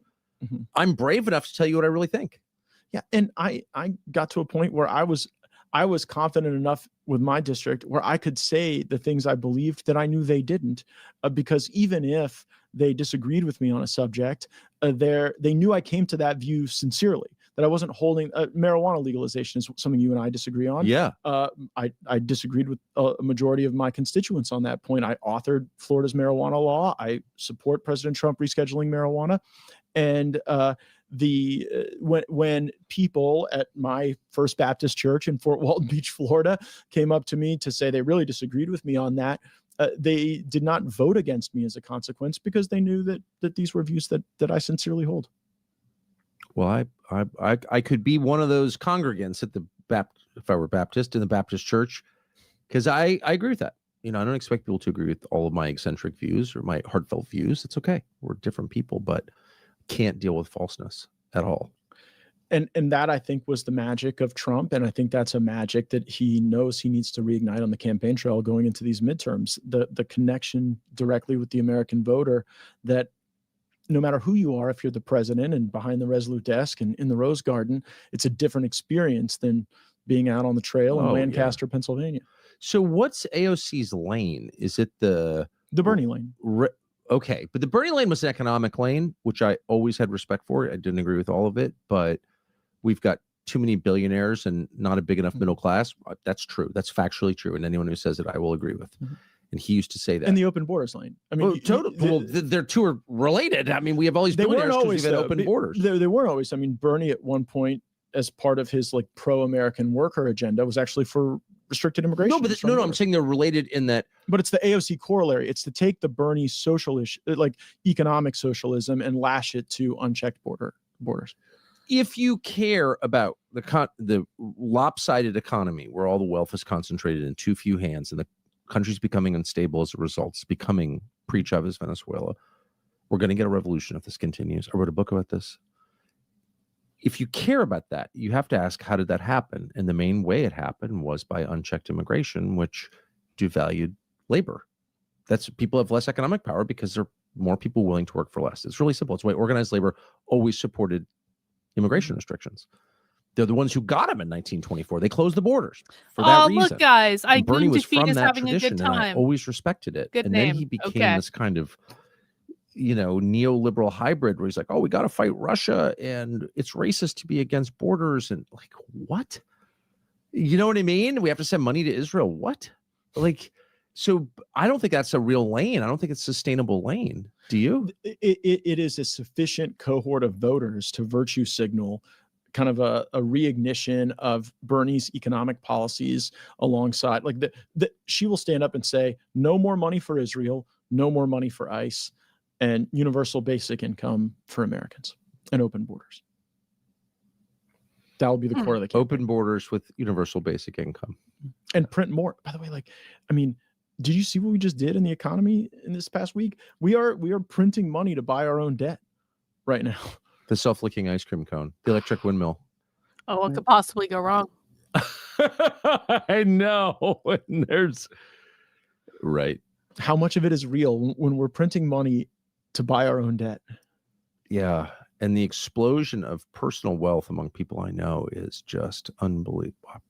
Not me, but all of a sudden, people who are just like, worth hundreds and hundreds of millions of dollars. Whereas I grew up in rich people world. I never really knew anyone with hundreds and hundreds of millions. One in every 10 Americans is a millionaire now. Actually? Yeah. You're including assets. Yeah. Yeah. Well, homeowners are millionaires now. So, well, and that, if you talk about the revolution coming, I mean, housing is as likely to be a part of that as anything else, because the way housing is indexed to what people make and what they can afford is insane in this country. Yeah. And I'm totally opposed to revolutions. However, if there was ever a reason to have one, it's that. That's a real grievance. I think that's totally. Isn't it kind of what all revolutions are about? Like, where am I going to live? What's going to? Yeah, and how do my kids have kids? You know, Yeah. how does this continue? How do my genes thrive when I'm gone? I mean, yeah. Have you noticed this trend online where all these like lonely women in their 30s are making car selfie videos about their personal anguish that they can't find men? I posted one recently, got millions of views, and what's so like I feel sad for these women. So And, sad. I mean, my wife has so many friends who are beautiful, accomplished, wonderful people, but they cannot find men. They cannot find men to marry them, and they start to feel the clock ticking, and it's really a lonely world out there. Well, I think it's important to identify how we got here, and certain bad ideas played a huge role. Feminism, which is like just a total lie on every level, but also the way the economy is structured, where businesses decided to be a good idea to bring women into the workforce, a better idea than, say, like supporting families or allowing people to have children, like was more important to have female workers than it was to have American families. This is a constant discussion we have on my One American News program, is like, can you have both? Because I do see women who excel in Rich the people workplace, can have both, who, sure, who yeah. build businesses, who have great ideas, and are the center of their family. Well, I certainly know a lot of women in the workplace who are amazing. And if women left the workforce, you know, my business would fall apart. Yeah, I mean, and they're the best. And anyone who's an employer, I'm a small bore employer, will tell you, female employees, man, There's some jobs, type A women. Well, that's crush it. That is 100% right, of course. Mhm. And they're also like just the greatest Yup. people to work with if you're a man, because there's no competition. They're so nice. They're always nice. I'm 56. I've never had a dispute with a woman at work ever, not one.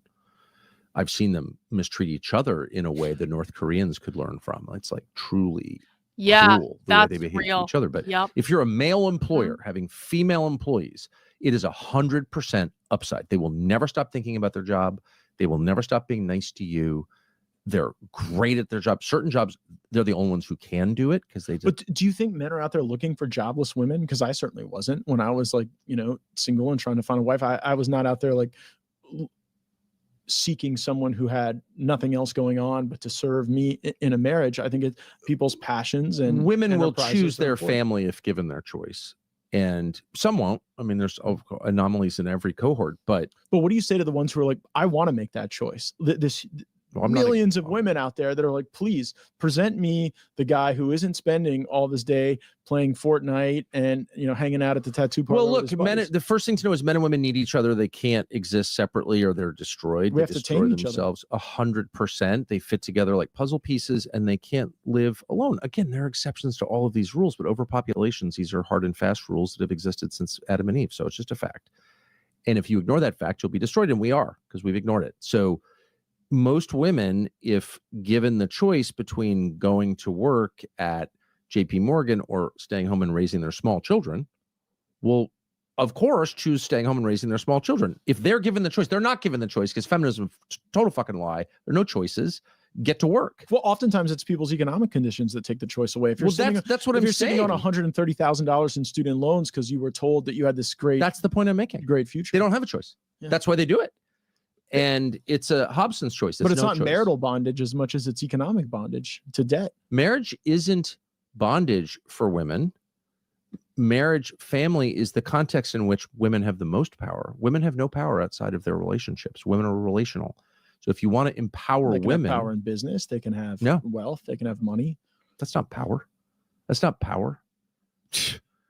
Who has more power over you, your employee or your mom, your employee or your wife, your employee or your employer or your daughter? Real power is the power to influence other people. And women outside the family have very little. Within the family, they have huge power. There's no man. Almost all of it. Almost all of it. There's no man who ignores his wife. There's no son who ignores his mother. There's no father who ignores his daughter. And so, I mean, there may be, but they're freaks. The average man is influenced by women in the family more than any other place. So if you want to empower women, put them at the center of a family. If you want to disempower them, put them at the center of Citibank. It's super simple. And liars and dumb people, like those fucking feminists, like, no, real power comes from money and job title. And it's like, that's a lie. And anyone who believes that is an idiot. But they think it's their power to get a man. Like there was this theory that the way you prepare yourself to get the husband you want is to showcase like your LinkedIn resume and your Who told them that? I think you don't think there are a lot of women who are going to watch this program, they may have tuned out by now, to say, yeah, like I actually thought if I had the big job and had the house that a man would want me more. Are you being serious? Yes. I mean, look, I shouldn't be surprised if people believe dumb things because look around, but that's the dumbest of all. Look, imagine believing that and now being caught. How much social science do we need? First of all, we don't need any because we just know our lived experiences, but there's a lot of study on this. If you're interested, I happen to be. Women do not want to marry men who make less than they do, period. In any society in which that becomes the case, you find marriage dropping off a cliff. That's what happened in Black America. Black people used to be married like everybody else. Then Black women started making more than Black men. The marriage rate declined. Rural America, rural whites. I live in a place like this. The women on average make more than the men because they work at the hospitals and the schools. The men have only seasonal work. Guess what? No marriage. So if you want to discourage marriage, set up a system where the women make more, which is the system that we have. That's why people don't get married, because women make more. And the women are making the decision. They don't want to, they may want to sleep with him. They may want to have his babies. They don't want to marry him. It's just a fact. Ask them. Ask a woman, do you want to marry a man who's shorter than you or makes less than you? And the answer is no. But nobody asks women because nobody cares, because the idea is to destroy the country, its people, and its most basic structure, the family. So it's just like, we're going to do this in your name and tell you what you want. I don't understand that mentality. I don't. I remember the day I met my husband. My husband and I are the same height, basically. Some days he seems to be a little bit taller than me, and some days it's weird. It seems anyway. My husband and I are basically the same height. Never fucking mattered to me. My husband has always made less money than me. Never even. My husband couldn't work for 2 years after we got married because because it had to do with like his green card, and like, you know, he wasn't allowed to work and blah blah blah, like whatever. And it was a whole long rigmarole. But like, you know, for the first 2 years of our marriage, my husband literally had to stay at home because he could not work, because if he got a job illegally and he got caught, then it would have fucked his green card application up, and so it just couldn't happen. So I had to pay for everything, and it never mattered. And it's just like, I don't understand what we're teaching people. I don't understand what we're teaching women about men, and I don't understand what we're teaching men about women. Because like, and I'll be the first to say, I think most women are annoying and suck, and I don't want to hang out with them either. I get along much better with men than I do with women. But like, teaching men to hate women is just as stupid as wherever women get this idea that they shouldn't even consider someone to be their partner if they're shorter or if they don't make enough money. Like, both are fucking stupid. Just like this idea that men learn along the way that hating women and like, you know, just like is like the right idea. Like, both are fucking stupid. Everyone needs to remove their head from their ass. You don't always have control over who you find connection with. And if you deny a connection you have with someone because of some superficial, stupid reason, I don't know, man. I don't even know. I don't get it. But they don't want that. And if you ask 15 women, do you want to marry a man who's shorter than you or makes less than you? No, I've asked, and yeah, you're right. I'm so lonely. I need to find someone. I have so much love to give. I've built a great life. I want to share it with someone. And then it's like, okay, well, a woman says that? Oh no, women say this. And then I say, well, like, are you cool? It's the dumbest thing I've ever heard. Are you cool with a guy who like makes less than $100,000? Well, you know, that shows that he doesn't have ambition. Oh, well, what about someone who's a little shorter? Well, I want to feel, you know, I want to feel feminine. And if someone's shorter, that I don't think I'll be able to. Things are more fucked up than I realize. If people actually believe that, what? Look, a man's job is to protect and provide, period. Those are his jobs, protect and provide, period. Yeah, but when that class of men is shrinking because testosterone is falling, because of the kind of the war on masculinity that we've endured for the last 40 years, when that resource isn't available, then women start to say, well, I've got to put a roof over my own head. I've got to protect and provide for myself. And there are a lot of them who would say, where is my protector and provider? I get it. I'm not attacking women. I'm just at all. I've got 3 daughters. I feel so sorry for women. I do. And I, as a man, I always blame the man first. Always, 100%. It's your job. You're the man. Your wife's unhappy. Whose fault is that? Yours. It is. Kids It are out is of the control. job of a husband to keep your wife 100%. That's your job. Yes, I agree. literally couldn't agree more. And if she's a drunk or something, it's not going to work. It's out of your control. But in a normal marriage with two sober people who are kind of trying, it is up to you. By the way, her happiness is not contingent on yours. Your happiness is contingent on hers. That's the great equalizer designed by God to keep balance in a relationship. I don't know a single man who's truly happy whose wife hates him. Of course. I don't know one. And the reason our system, our biology is set up that way is because men are physically dominant. So you could just beat up your wife and rape her and make her do whatever you wanted. But it's terrible. Exactly. It sounds terrible. Exactly. That's exactly the point. It sounds terrible. Men don't want that. They want a woman to be sexually attracted to them, to be happy, to have real orgasms, they want it to be genuine. And that's the equalizer. You're totally focused on your wife's happiness. That keeps it equal. That gives her power. That's where her power comes from. This is How do we fix it? By letting people observe the laws of nature, which they ignore at their peril. You can't ignore the laws of nature around you or you get killed. Well, nature is sending us the message when we see the declining birth rate, when we see the societal impact. Nature is sending us the message that this isn't working. Yeah, and you're not allowed, you're like considered some sort of weird religious freak when you're like, I don't know, unnatural sex acts gives rise to disease. People are like, shut up. Well, they do. I mean, I don't know. I've been alive for 56 years. I've watched this. That's just a fact. I'm not saying I want it to be that way. I'm not in charge of nature, actually. And I'm not in charge of human nature above all. None of us is. Do you really know women who think if they get a big salary and a house, some guy will want to marry them? Oh, yeah. Would you want to marry? There are many who will watch this discussion and say, I am that. I am perfectly suited for marriage. I have everything. I've done everything society has asked of me. I got an advanced degree. I got a 6-figure job. My LinkedIn is fire. I do 5 spinning classes a week. I look good. And every man that I find either is on the dating apps and they have so much optionality that there's not really an incentive to anchor your life with someone, or they're losers. And they can be losers who've inherited money and just have no desire to build something beyond that. I mean, I'm sorry to sound like a liberal. I do blame society. I blame what people are taught and the lies that they get through propaganda for convincing them that something so obviously absurd could be true. I mean, of course, men find that emasculating, unappealing. No man wants to marry a woman with her own house and a higher income than him. No way. And she doesn't want to marry him. If you had marriage as this thing that gave people financial security, right? And people, 40s and 50s, people were getting married, and then you're bound to someone economically. Yeah. And built a life together. You got married in your 20s and did your thing.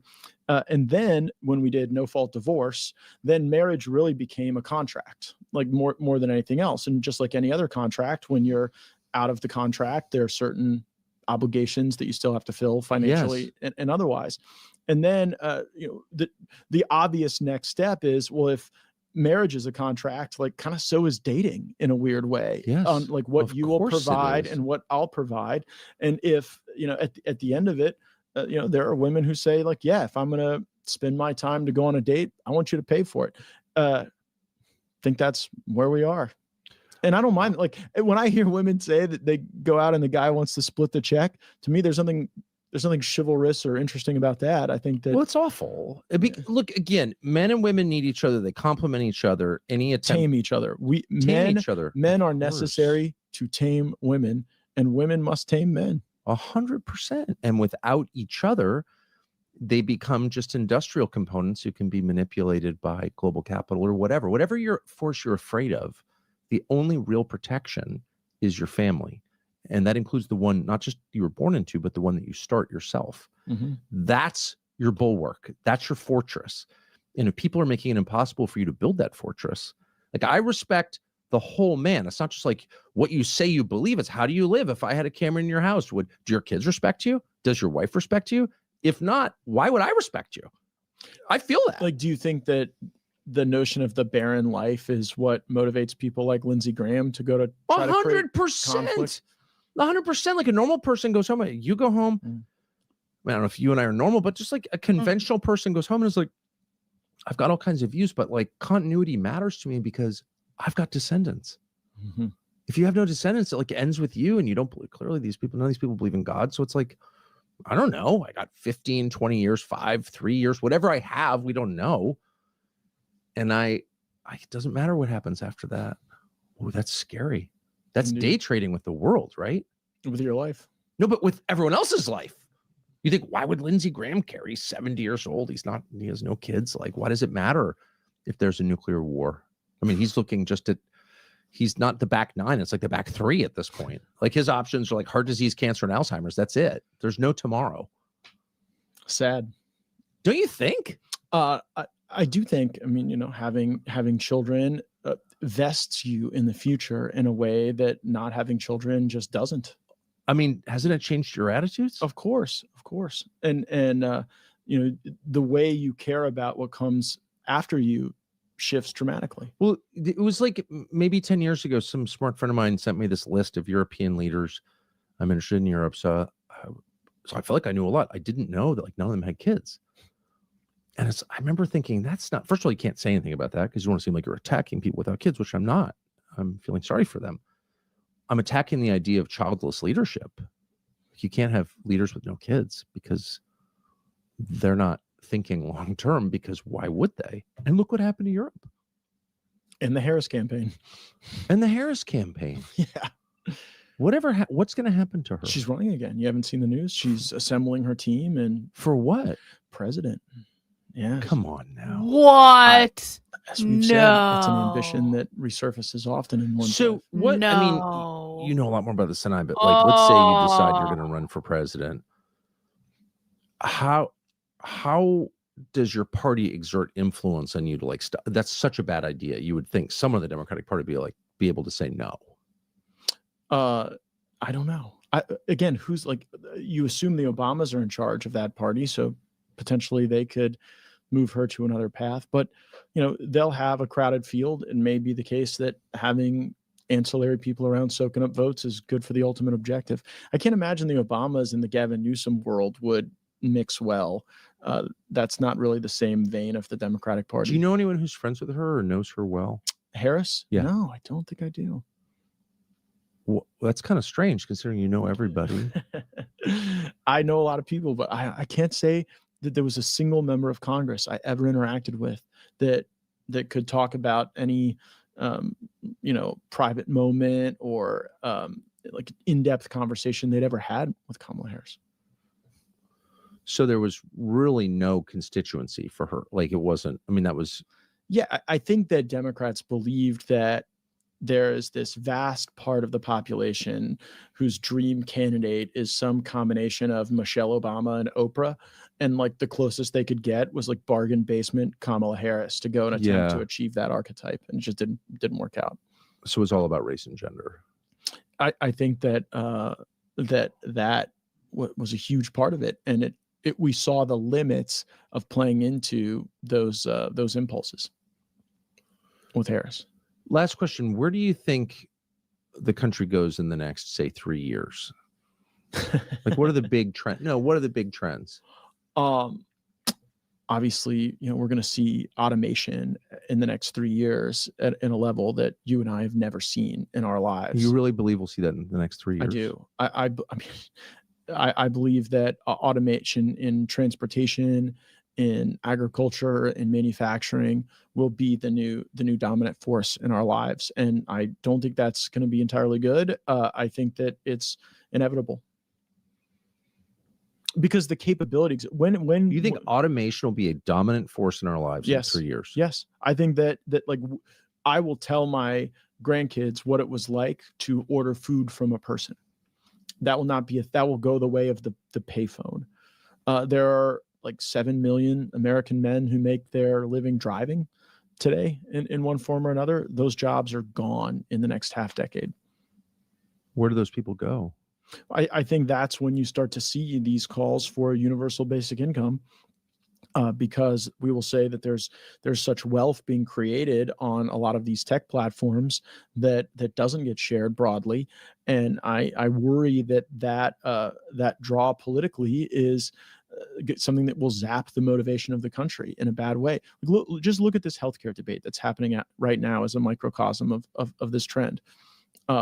Republicans are trying to cobble together something that they think is a free market approach to healthcare, as if anything in healthcare is a free market. And Democrats are just saying, we're going to give you free stuff for longer. And I think that Republicans in swing districts have seen that and said, we can't beat that. So we have to have our own version of, we'll give you free stuff longer. And you may see these Obamacare credits extended via a discharge petition that does just that. And that brings the right in America in line with where the right has moved in Europe, which is toward economic liberalism, which I'm not for. I think you'll see what also has happened in Europe, where the richest people, the Bill Ackmans, the bottom feeders like Bill Ackman, non-productive elements of the economy who just like made billions of dollars shorting stocks. Those people are totally fine. They offshore their money. They find ways around tax compliance. But it's the level down. It's the 65-year-old Florida retirees who own some insurance company in Indiana. They spent their whole life building it. They sold it for $5 million. Exactly right. Yeah, Exactly they have like just enough money. Exactly right. To live on a golf course outside Sarasota, love Ron DeSantis, love Trump, and those people are going to see everything stolen from them. And the method of theft will be the devaluation of their existing assets. It will be that's especially real estate. I totally agree with that. And I think in taxation. Just like and I love Steve Bannon, so I don't want like our last discussion to come across as a criticism of Steve, but I mean, he's going to run for president on just a straight Elizabeth Warren wealth tax economic. If Steve Bannon runs for president, that would be a gift from God. That would be amazing. That would be like Donald Trump all over again, except Steve Bannon, I think, has less fucks to give than Donald Trump does. Agenda. Actually? Yeah, he's going to run for president and say, take the money from those people who have way too much of it, the Bill Ackmans of the world, and I want to give it to you. I wonder if that it always seems like those people flee the country. I mean, Miami is filled. I know the people who fled other countries for that purpose. That's exactly right. Yeah. And they live in splendor. Not attacking them, but like they didn't give up their money. They just left. And then the middle class, upper middle class especially, just get hammered. And that is the core of your society, right? It won't last that way. And Trump's elections. This is such an elegant way to say the Jews, in the same way that Matt Gaetz called Gavin Newsom a man whore by saying he's rather aggressive in his sexuality based on his personal conduct. All men should speak like this. This is peak whiteness right here. You need to teach your people this art. Have been, I think, a reaction to that broader trend we've experienced for decades. And what I hope doesn't happen is that it just becomes a policy race to the bottom to try to throw insufficient solutions at that. Things like, well, we'll just give them free houses. We'll just give them free healthcare. The robots will just build the houses in national parks. Right. And wouldn't that be awful?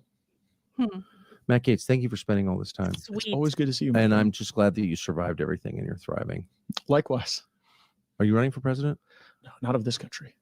Okay. All right. I thought that was a pretty good episode, honestly. I adore Matt Gaetz. I want to hang out with Matt Gaetz. I want to have beer with Matt Gaetz. He seems just like a really cool guy. I would love to I would love to be a fly on the wall of any private conversation Matt Gaetz has about all the bullshit that he's seen, because I'm sure he's seen like more than a little bit. All right, guys, I'm going to go take a little bit of a break, and Jennifer and I will be back in about an hour. We're going to be talking about the history of Christmas or something. I'm pretty sure. I'm still waiting for Jennifer to actually DM me what we're going to do on Disenraged tonight. Disenraged is a show that Jennifer and I do on Tuesday nights where we don't talk about politics or news at all. We hang out, we talk about spirituality and aliens and tarot cards and astrology and occasionally the Jews.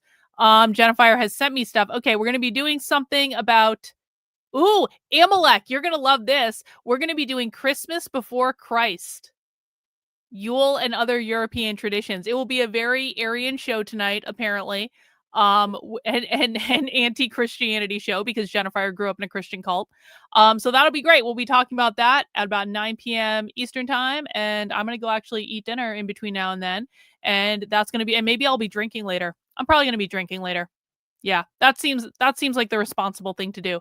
Anyway, if you want to come back for the stream tomorrow, I don't know what we're going to be watching tomorrow. Obviously, if you're not, Merry Christmas, all that stuff. I hope you guys have an awesome holiday.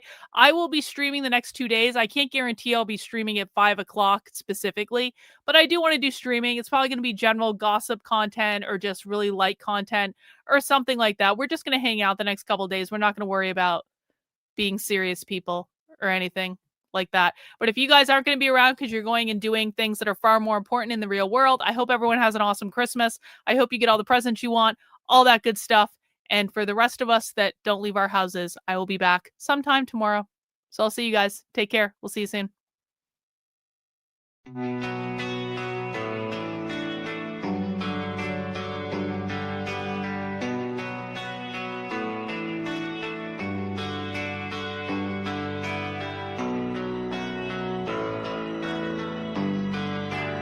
How are you feeling? How long have you been here? 3 months, May 17th. And what brought you? That's difficult to answer.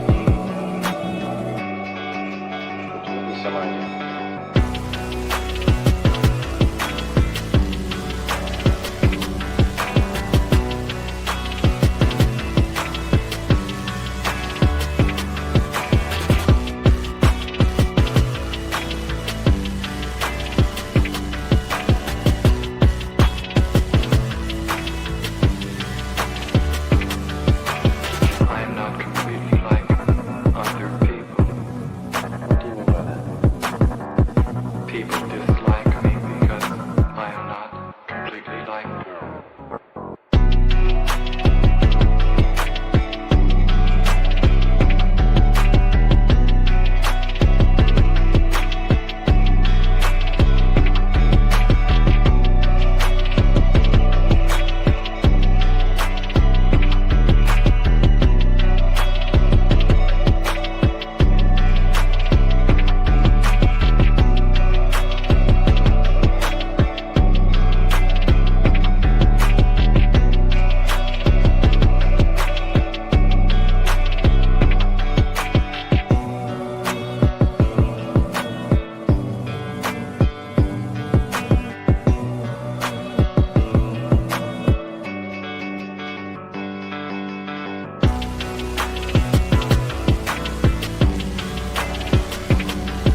piano for people has eventually resulted in your being here in the hospital.